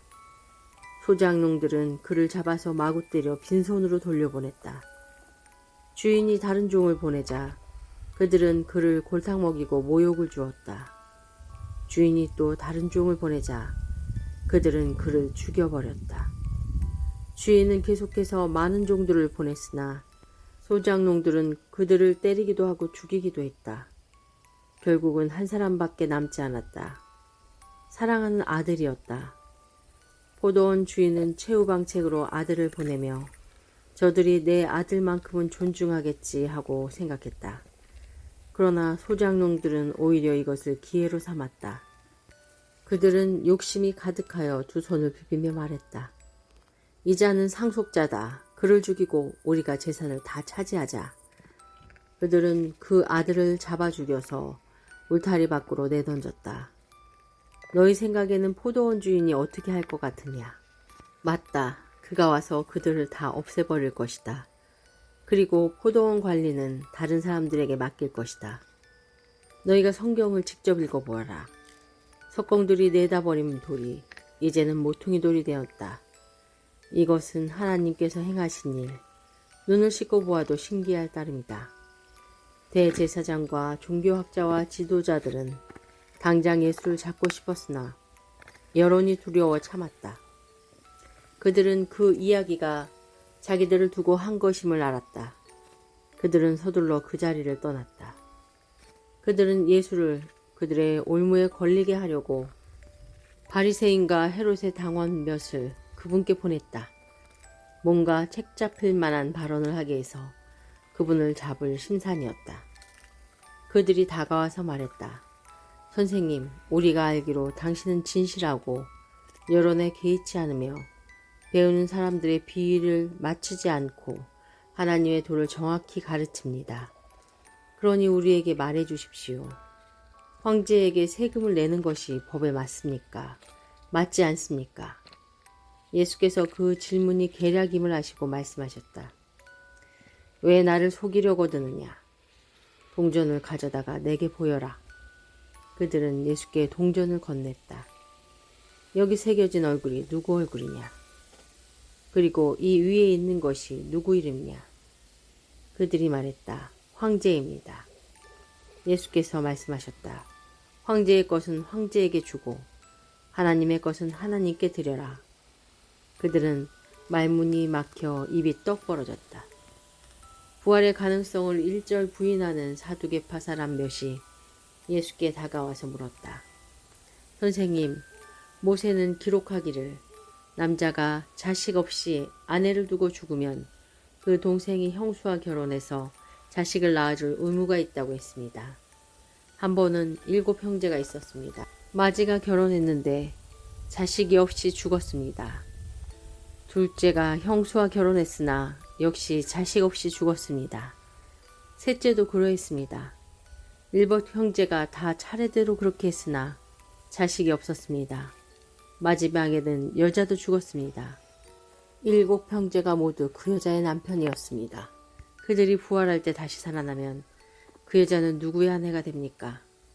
예수께서 말씀하셨다. 너희는 크게 잘못 생각하고 있다. 첫째로 너희는 성경을 모른다. 둘째로 너희는 하나님께서 일하시는 방식을 모른다. 죽은 사람이 다시 살아난 뒤에는 결혼할 일이 없다. 그때 사람들은 천사처럼 되어서 하나님과 최고의 기쁨과 친밀감을 나눌 것이다. 그리고 죽은 사람이 다시 살아나는지에 대해서인데 너희는 성경도 읽지 않았느냐? 하나님께서는 떨기나무에서 모세에게 나는 아브라함의 하나님, 이삭의 하나님, 야곱의 하나님이다 라고 말씀하셨다. 이었다라고 말씀하시지 않으셨다. 살아계신 하나님은 죽은 자의 하나님이 아니라 산 자의 하나님이시다. 너희가 몰라도 한참 모르고 있다. 종교학자 한 사람이 다가왔다. 그는 질문과 대답이 열띠게 오가는 것을 듣고 또 예수께서 예리하게 답하시는 것을 보고 이렇게 질문했다. 모든 계명 가운데 가장 중요한 계명이 무엇입니까? 예수께서 말씀하셨다. 가장 중요한 계명은 이것이다. 이스라엘아, 들어라. 주 너의 하나님은 한 분이시니 내 열정과 간구와 지성과 힘을 다해 주 너의 하나님을 사랑하라. 둘째는 이것이다. 내 자신을 사랑하는 것 같이 다른 사람들을 사랑하라. 이것에 견줄 만한 다른 개념은 없다. 종교학자가 말했다. 선생님, 훌륭한 답입니다. 하나님은 한 분이시고 다른 이가 없다는 말씀은 아주 명쾌하고 정확합니다. 그리고 열정과 지성과 힘을 다해 그분을 사랑하는 것, 자기 자신을 사랑하는 것 같이 다른 사람을 사랑하는 것, 모든 재물과 희생을 다 합한 것보다도 낫습니다. 예수께서 그의 남다른 통찰력을 보고 말씀하셨다. 내가 하나님 나라 문턱에까지 와 있다. 그 후로는 아무도 그분께 묻는 사람이 없었다. 예수께서 성전에서 가르치시던 중에 물으셨다. 어째서 종교학자들은 메시아가 다윗의 자손이라고 하느냐? 우리가 다 아는 것처럼 다윗은 성령의 감동을 받아 이렇게 말했다. 하나님께서 내 주님께 말씀하셨다. 내가 내 원수들을 내 발 아래 둘 때까지 너는 여기 내 오른편에 앉아 있어라. 다윗이 여기서 메시아를 내 주님이라고 부르는데 메시아가 어떻게 다윗의 자손이 될 수 있느냐? 큰 무리가 즐거이 그 말씀을 들었다. 예수께서 계속 가르치셨다. 종교학자들을 조심하여라. 그들은 가운을 입고 다니며 사람들을 치켜 세우는 말에 우쭐하고 중요한 자리를 차지하면서 교회의 모든 행사에서 상석에 앉기를 좋아한다. 언제나 그들은 연약하고 무력한 사람들을 착취한다. 그들의 기도가 길어질수록 그들의 상태는 더 나빠진다. 마지막에 그들은 그 값을 치르게 될 것이다. 예수께서 헌금함 맞은편에 앉으셔서 사람들이 헌금함에 돈 넣는 것을 보고 계셨다. 많은 부자들이 큰 돈을 바치고 있었다. 그때 한 가난한 과부가 다가와서 작은 동전 2개를 넣었다. 겨우 동전 2개였다. 예수께서 제자들을 불러놓고 말씀하셨다. 과연 이 가난한 과부가 헌금 안에 넣은 것이 다른 사람들이 넣은 것을 다 합한 것보다 크다. 다른 사람들은 아깝지 않을 만큼 헌금했지만 이 여자는 자기 형편보다 넘치도록 드렸다. 자신의 전부를 드린 것이다. 예수께서 성전을 떠나시는데 제자 가운데 한 사람이 말했다. 선생님, 저 속조물과 건축들을 보십시오. 예수께서 말씀하셨다. 내가 이 웅장한 건축물에 감동하느냐? 저 건물의 돌 하나하나가 결국 잔해더미가 되고 말 것이다. 이후에 예수께서 성전이 한눈에 내려다 보이는 올리브산에 앉으셨을 때 베드로와 야고보와 요한과 안드레가 그분께 따로 다가와 물었다. 말씀해 주십시오. 그런 일이 언제 일어나겠습니까? 때가 막바지에 이를 때 우리에게 어떤 징조가 있겠습니까? 예수께서 입을 여셨다. 사이비 종말론자들을 조심하여라. 많은 지도자들이 정체를 숨기고 나타나서 내가 그다 라고 주장할 것이다. 그들이 많은 사람을 현혹할 것이다. 전쟁 소식을 듣거나 전쟁이 일어나리라 소문을 듣거든 당황하지 말고 침착하여라. 그것은 역사에 늘 반복되는 일일 뿐 아직 종말의 징조는 아니다. 나라와 나라가 싸우고 통치자가 통치자와 싸우는 일이 계속될 것이다. 곳곳마다 지진이 있을 것이다. 기근도 있을 것이다. 그러나 이것은 앞으로 닥칠 일에 비하면 아무것도 아니다. 또 조심하여라. 사람들이 너희를 법정으로 끌고 갈 것이다. 세상이 살벌해져서 내 이름을 전한다는 이유로 모두가 너희를 물고 뜯을 것이다. 너희는 진리의 파수병으로 그 자리에 있는 것이다. 메시지가 온 세상에 두루 전파되어야 한다. 그들이 너희를 배반하여 법정으로 데려가거든 너희는 무슨 말을 할지 염려하지 마라. 그때가 오거든 너희 심중에 있는 것을 말하여라. 성령께서 너희 안에서 너희를 통해 친히 증거하실 것이다. 형제가 형제를 죽이고 아버지가 자녀를 죽이고 자녀가 부모를 죽일 것이다. 나 때문에 너희를 미워할 사람이 누구인지 아무도 모른다. 그대로 견디어라. 그것이 너희가 해야 할 일이다. 끝까지 견뎌라. 그러면 너희는 절대 후회하지 않을 것이고 결국 구원을 얻을 것이다. 그러나 거룩한 것을 더럽히는 괴물이 절대 있어서는 안 될 곳에 세워진 것을 보거든 얼른 달아나거라. 너희 읽을 수 있는 사람들은 내 말이 무슨 말인지 깨달아라. 그때 너희가 유대에 살고 있거든 산으로 달아나거라. 마당에서 일하고 있거든 무엇을 가지러 집으로 돌아가지 마라. 밭에 나가 있거든 겉옷을 가지러 돌아가지 마라. 특히 임산부와 젖먹이 어머니들이 힘들 것이다. 이 일이 한겨울에 일어나지 않기를 바라고 기도하여라. 그때는 괴로운 날이 될 것이다. 하나님께서 세상을 지으신 때로부터 지금까지 이런 일이 없었고 앞으로도 다시는 없을 것이다. 하나님께서 이 환난의 날들을 갈 때까지 가게 두신다면 아무도 견딜 수 없을 것이다. 그러나 하나님이 택하신 백성, 그분께서 친히 택하신 이들을 위해 그분은 이미 손을 써놓으셨다. 누가 너희를 막아서서 메시아가 여기 있다 소리치거나 저기 그분이 있다 가르쳐도 속지 마라. 가짜 메시아와 거짓 설교자들이 곳곳에서 출현할 것이다. 그들은 대단한 이력과 현란한 업적으로 알만한 사람들의 눈까지 속일 것이다. 그러니 조심하여라. 내가 너희에게 충분히 경고했다. 그 괴로운 시간들이 지나면 해는 어두워지고 달은 흐려지고 별들은 하늘에서 떨어지고 우주의 세력들은 떨 것이다. 그때에야 사람들은 인자가 위엄 있게 오는 것을 볼 것이다. 인자가 오는 것이 온 하늘에 가득하여 보지 못할 사람이 아무도 없을 것이다. 인자가 천사들을 보내어 택하신 사람들을 이 끝에서 저 끝까지 사방에서 불러들일 것이다. 무화과 나무에서 교훈을 얻어라. 싹이 나서 초록빛이 살짝만 내비쳐도 너희는 여름이 가까이 다가온 줄 안다. 너희도 마찬가지다. 이 모든 일을 보거든 인자가 문 앞에 온 줄 알아라. 이것은 가볍게 여길 일이 아니다. 내가 지금 하는 말은 어느 훗날의 세대에게만 주는 말이 아니라 이 세대에게도 주는 말이다. 이 일들은 반드시 이루어진다. 하늘과 땅은 닳아 없어져도 내 말은 닳아 없어지지 않을 것이다. 그렇다면 정확한 날짜와 시간은 언제인가? 그것은 아무도 모른다. 하늘의 천사들도 모르고 아들인 나도 모른다. 오직 아버지만 아신다.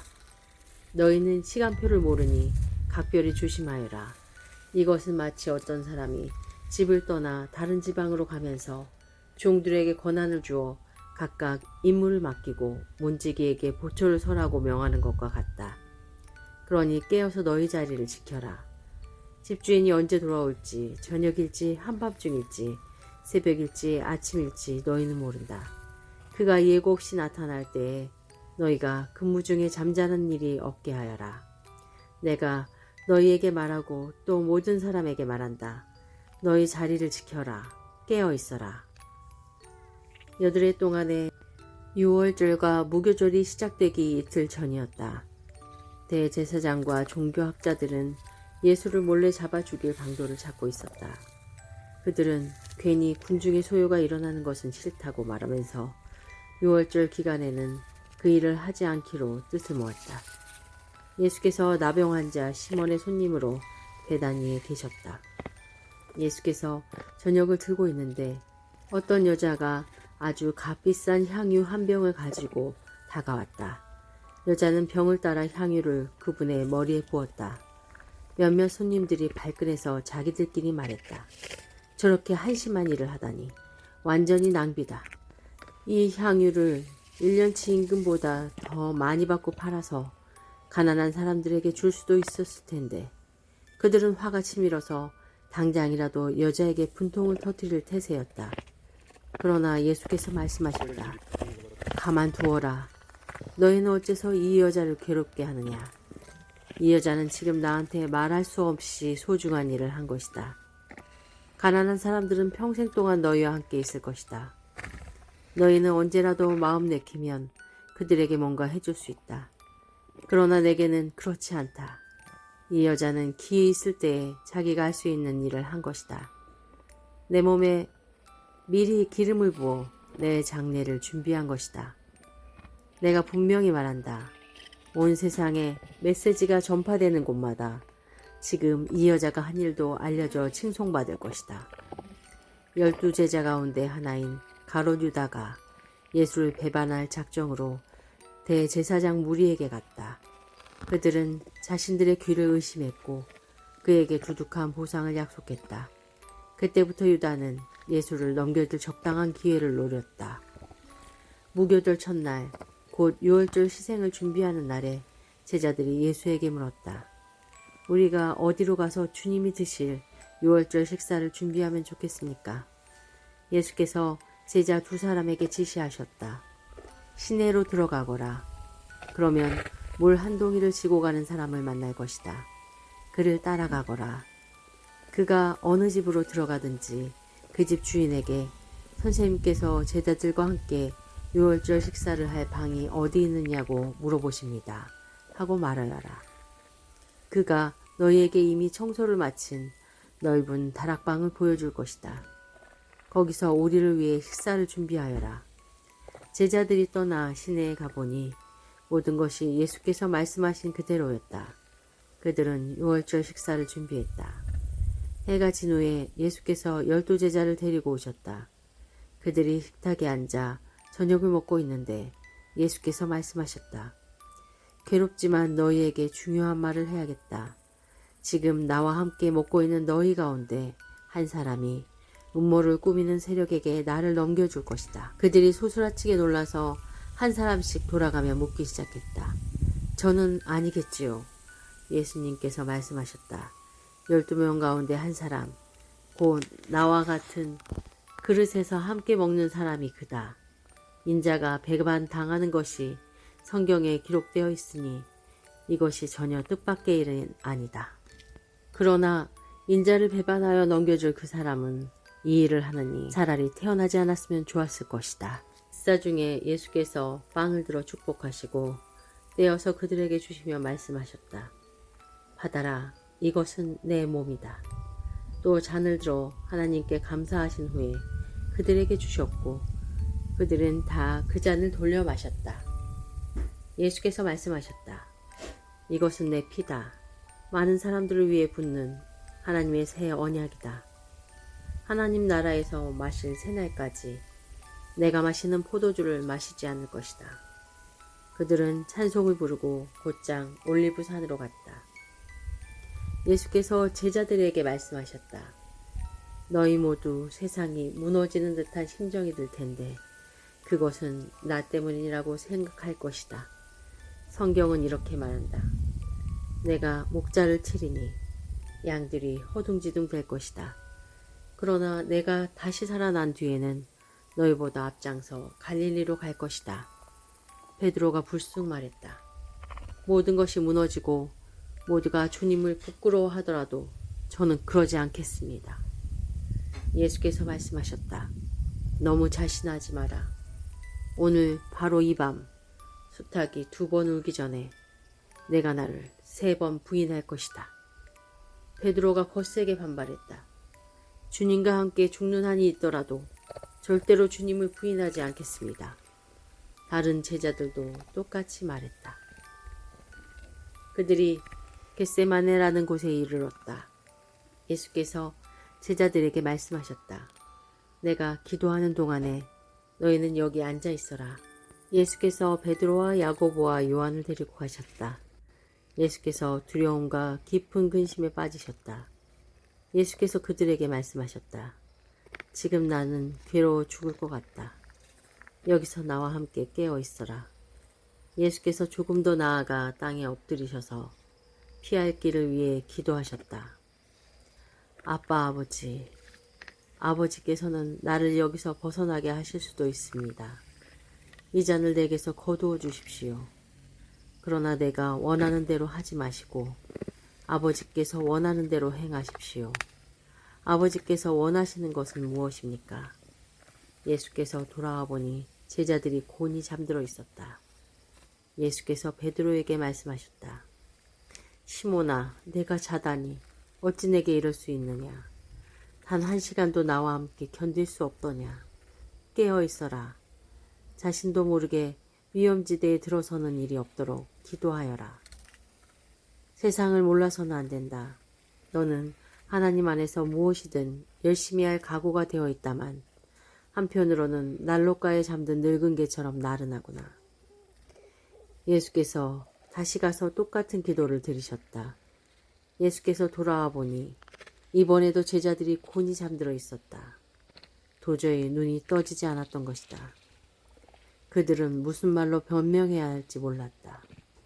예수께서 세 번째로 돌아와 말씀하셨다. 밤새도록 자려느냐? 아니다, 잠은 충분히 잤다. 때가 되었다. 인자가 죄인들의 손에 팔린다. 일어나거라, 가자. 나를 배반할 자가 왔다.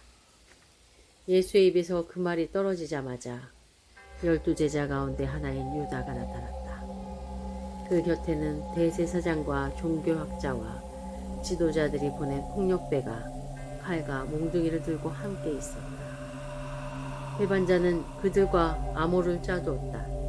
내가 입을 맞추는 사람은 바로 그 자니 그를 잡으시오. 절대 도망치지 못하게 하시오.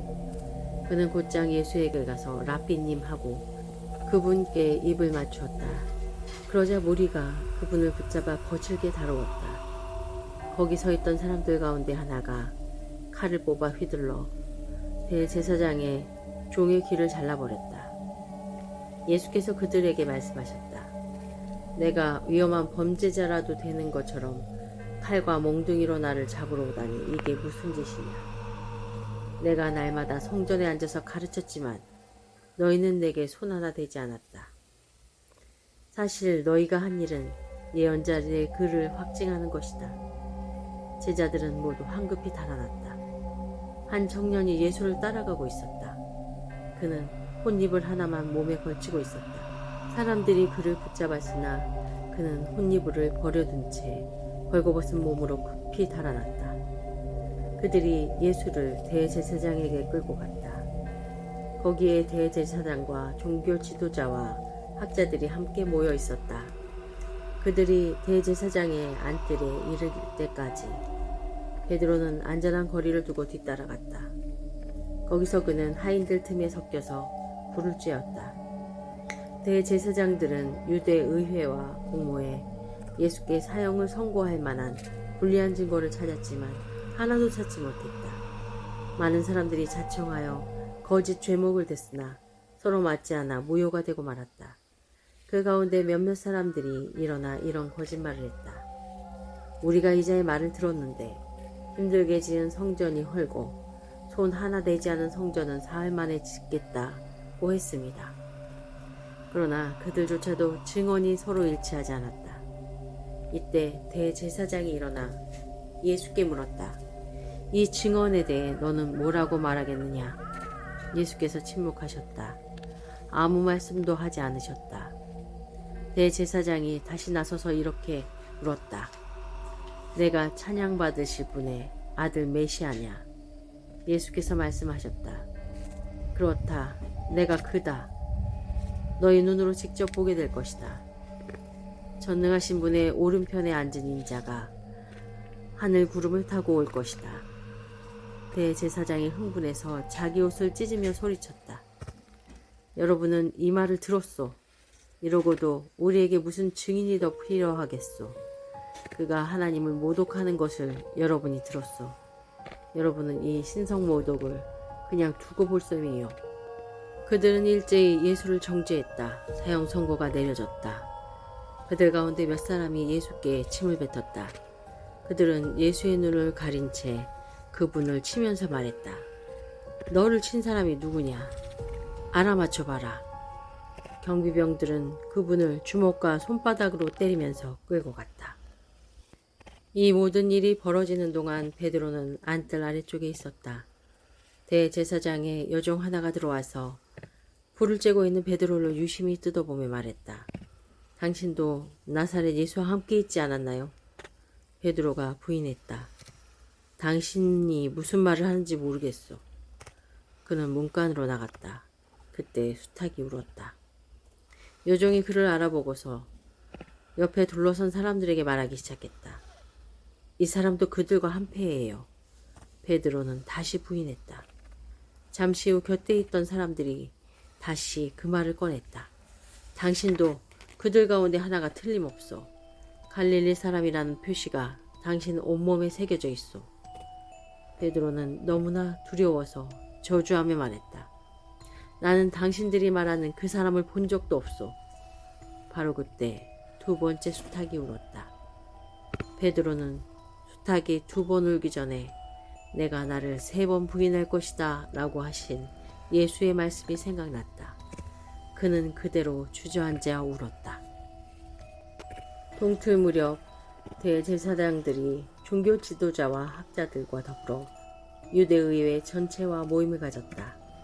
그들은 예수를 단단히 결박한 뒤 데리고 나가서 빌라도에게 넘겼다. 빌라도가 예수께 물었다. 내가 유대인의 왕이냐? 예수께서 대답하셨다. 내가 그렇게 말하면 그렇다. 대제사장들은 줄줄이 고발을 늘어놓았다. 빌라도가 다시 물었다. 아무 대답도 하지 않겠느냐? 고발의 목록이 제법 길다. 그분은 아무 말이 없으셨다. 그것은 빌라도에게 아주 깊은 인상을 남겼다. 명절이 되면 백성이 요구하는 죄수 하나를 풀어주는 관례가 있었다. 바라바라 하는 죄수가 있었는데 그는 로마에 대항하는 반란 중에 살인을 저지른 선동자들과 함께 감금되어 있었다. 무리가 다가와서 죄수를 풀어달라 탄원을 올리려고 할 즈음에 빌라도는 이미 그들이 할 말을 예상하고 있었다. 여러분은 내가 유대인의 왕을 풀어주기를 원하오. 빌라도는 대제사장들이 예수를 자기에게 넘긴 것이 순전히 악의에서 비롯된 일임을 알고 있었다. 대제사장들은 바라바를 풀어달라고 하도록 이미 무리를 선동해 두었다. 빌라도가 되받았다. 당신들이 유대인의 왕이라 하는 이 사람을 내가 어찌하면 되겠소? 그들이 소리를 질렀다. 십자가에 못 박으시오. 빌라도가 따졌다. 그러나 무슨 제목 때문이요? 그들은 더 크게 소리 질렀다. 십자가에 못 박으시오. 빌라도는 무리의 뜻을 들어주었다. 바라바를 석방하고 예수는 채찍질하여 십자가에 못 박도록 넘겨주었다. 병사들이 예수를 브라이도리온이라고 하는 관저로 데리고 들어가서 부대 전체를 불러 모았다. 그들은 예수께 자주색 옷을 입히고 가시나무로 엮은 왕관을 그분 머리에 씌웠다. 그리고 예수를 조롱하기 시작했다.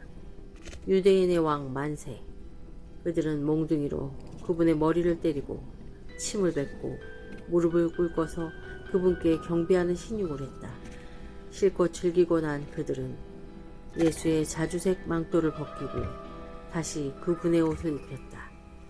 그런 다음 예수를 십자가에 못 박으려 끌고 나갔다. 알렉산더와 루포의 아버지인 구레네 사람 시몬이 마침내 일을 마치고 그 길을 지나고 있었다. 병사들이 그에게 예수의 십자가를 지게 했다. 병사들은 예수를 해골 언덕이라는 뜻의 골고다로 데려갔다. 그들은 포도주와 모약을 섞어서 만든 가벼운 진통제를 예수께 주었으나 그분은 마시려고 하지 않으셨다. 곧 그들이 예수를 십자가에 못 박았다. 그들은 예수의 옷가지를 나눠 가지며 누구 몫이 되나 보려고 주사위를 던졌다. 병사들은 오전 9시에 예수를 십자가에 못 박았다. 유대인의 왕이라고 쓰여진 그분의 제목이 십자가에 적혀 있었다. 예수와 함께 죄수 2사람도 십자가에 달렸는데 하나는 그분 오른쪽에 다른 하나는 그분 왼쪽에 달렸다. 길을 가던 사람들은 슬픈 척 고개를 저으며 예수를 조롱했다. 성전을 헐고 사흘 만에 다시 짓겠다고 의수대는 내가 아니냐. 그러니 실력을 보여봐라. 내 자신을 구원해 보라고. 내가 정말 하나님의 아들이면 그 십자가에서 내려와 봐라. 바로 그 자리에서 대제사장들도 종교학자와 나머지 사람들과 어울려 신나게 그분을 비웃었다. 그가 다른 사람은 구원하더니 자기는 구원하지 못하는군. 메시아라고? 이스라엘의 왕이라고? 그럼 그 십자가에서 내려와 보시지. 그러면 우리가 다 믿을 텐데. 예수와 함께 십자가에 못 박힌 사람들까지도 조롱에 가세했다. 정오에 하늘이 칠흑같이 어두워졌다. 어둠은 이후 3시간 동안 계속되었다. 3시에 예수께서 깊은 데로부터 신음하며 큰 소리로 부르짖으셨다. 엘로이 엘로이 라마 사박다니. 이 말은 나의 하나님 어찌하여 나를 버리셨나이까 라는 뜻이다. 곁에서 그 말을 들은 몇몇 사람들이 들어보아라, 이 사람이 엘리야를 부른다 하고 말했다. 누군가가 톱뭉치를 신 포도주에 적셔서 장대에 달아올려 예수께 주면서 말했다. 엘리야가 와서 그를 내려주나 보자. 그러나 예수께서 크게 소리 지르시고 숨을 거두셨다. 그 순간 성전의 휘장 한가운데가 찢어졌다. 그분 앞에서 보초를 서고 있던 로마군 지휘관이 그분의 숨이 멎은 것을 보고 말했다. 이 사람은 하나님의 아들이 틀림없다. 여자들이 멀리서 지켜보고 있는데 그 중에는 막달라 마리아, 작은 야고보와 요새의 어머니 마리아, 그리고 살로메도 있었다. 이 여자들은 예수께서 갈릴리에 계실 때 그분을 따르고 섬겼고 그분과 함께 예루살렘까지 올라온 사람들이다. 그날은 예비일 곧 안식인 전날인데 오늦게 유대의회의 명망 높은 의원인 아리마대 사람 요셉이 왔다. 그는 하나님의 나라를 바라보면서 그 나라를 손꼽아 기다리며 사는 사람이었다. 그는 용기를 내어 빌라도에게 가서 예수의 시신을 거두게 해달라고 청했다. 빌라도는 예수가 그렇게 금세 죽을 수 있는지 의아해하면서 지휘관을 불러 그가 정말로 죽었는지 확인하게 했다. 지휘관의 확인을 받고서 빌라도는 요셉에게 예수의 시신을 내주었다. 세마포 수의를 사둔 요셉은 예수를 십자가에서 내려 수의를 짰다. 그런 뒤에 가위를 깎아서 만든 무덤에 그분을 모셔두고 큰 돌을 굴려서 입구를 막았다. 막달라 마리아와 요새의 어머니 마리아가 장례를 치르는 것을 지켜보았다. 안식일이 지나자 막달라 마리아와 야고보의 어머니 마리아와 살로메는 예수께 바르려고 향료를 샀다. 일요일 이른 새벽 해뜰 무렵에 그들은 무덤으로 갔다. 그들은 누가 우리를 위해 무덤에서 돌을 굴려줄까 하고 서로 걱정하며 말했다. 그들이 문득 고개를 드니 아주 큰 돌이 이미 굴려져 있었다. 그들은 곧바로 안으로 들어갔다. 한 청년이 흰 옷차림으로 오른쪽에 앉아있는 것이 보였다. 그들은 몹시 당황하여 놀랐다. 그가 말했다. 두려워 마라. 너희가 나사렛 예수 십자가에 못 박히신 그분을 찾는 줄 안다. 그분은 다시 살아나셨다. 그분은 더 이상 여기 계시지 않는다. 너희 눈으로 보는 것처럼 이곳은 비어 있다. 자, 어서 가거라. 그분께서 너희보다 먼저 갈릴리로 가신다고 제자들과 베드로에게 말하여라.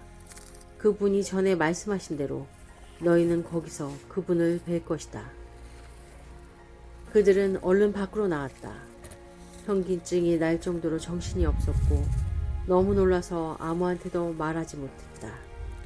예수께서 죽은 자들 가운데서 살아나신 뒤 일요일 이른 아침에 막달라 마리아에게 나타나셨다. 마리아는 예수께서 전에 7 귀신에게서 구해준 사람이다. 마리아는 예수와 함께하던 사람들이 슬퍼하며 울고 있는 곳으로 가서 말했다. 그들은 살아계신 그분을 분명히 배웠다는 마리아의 말을 듣고도 믿지 않았다. 나중에 그들 가운데 2 사람이 시골길을 걸어가고 있는데 예수께서 다른 모습으로 그들에게 나타나셨다. 그들이 돌아가서 나머지 사람들에게 말했으나 역시 믿지 않았다.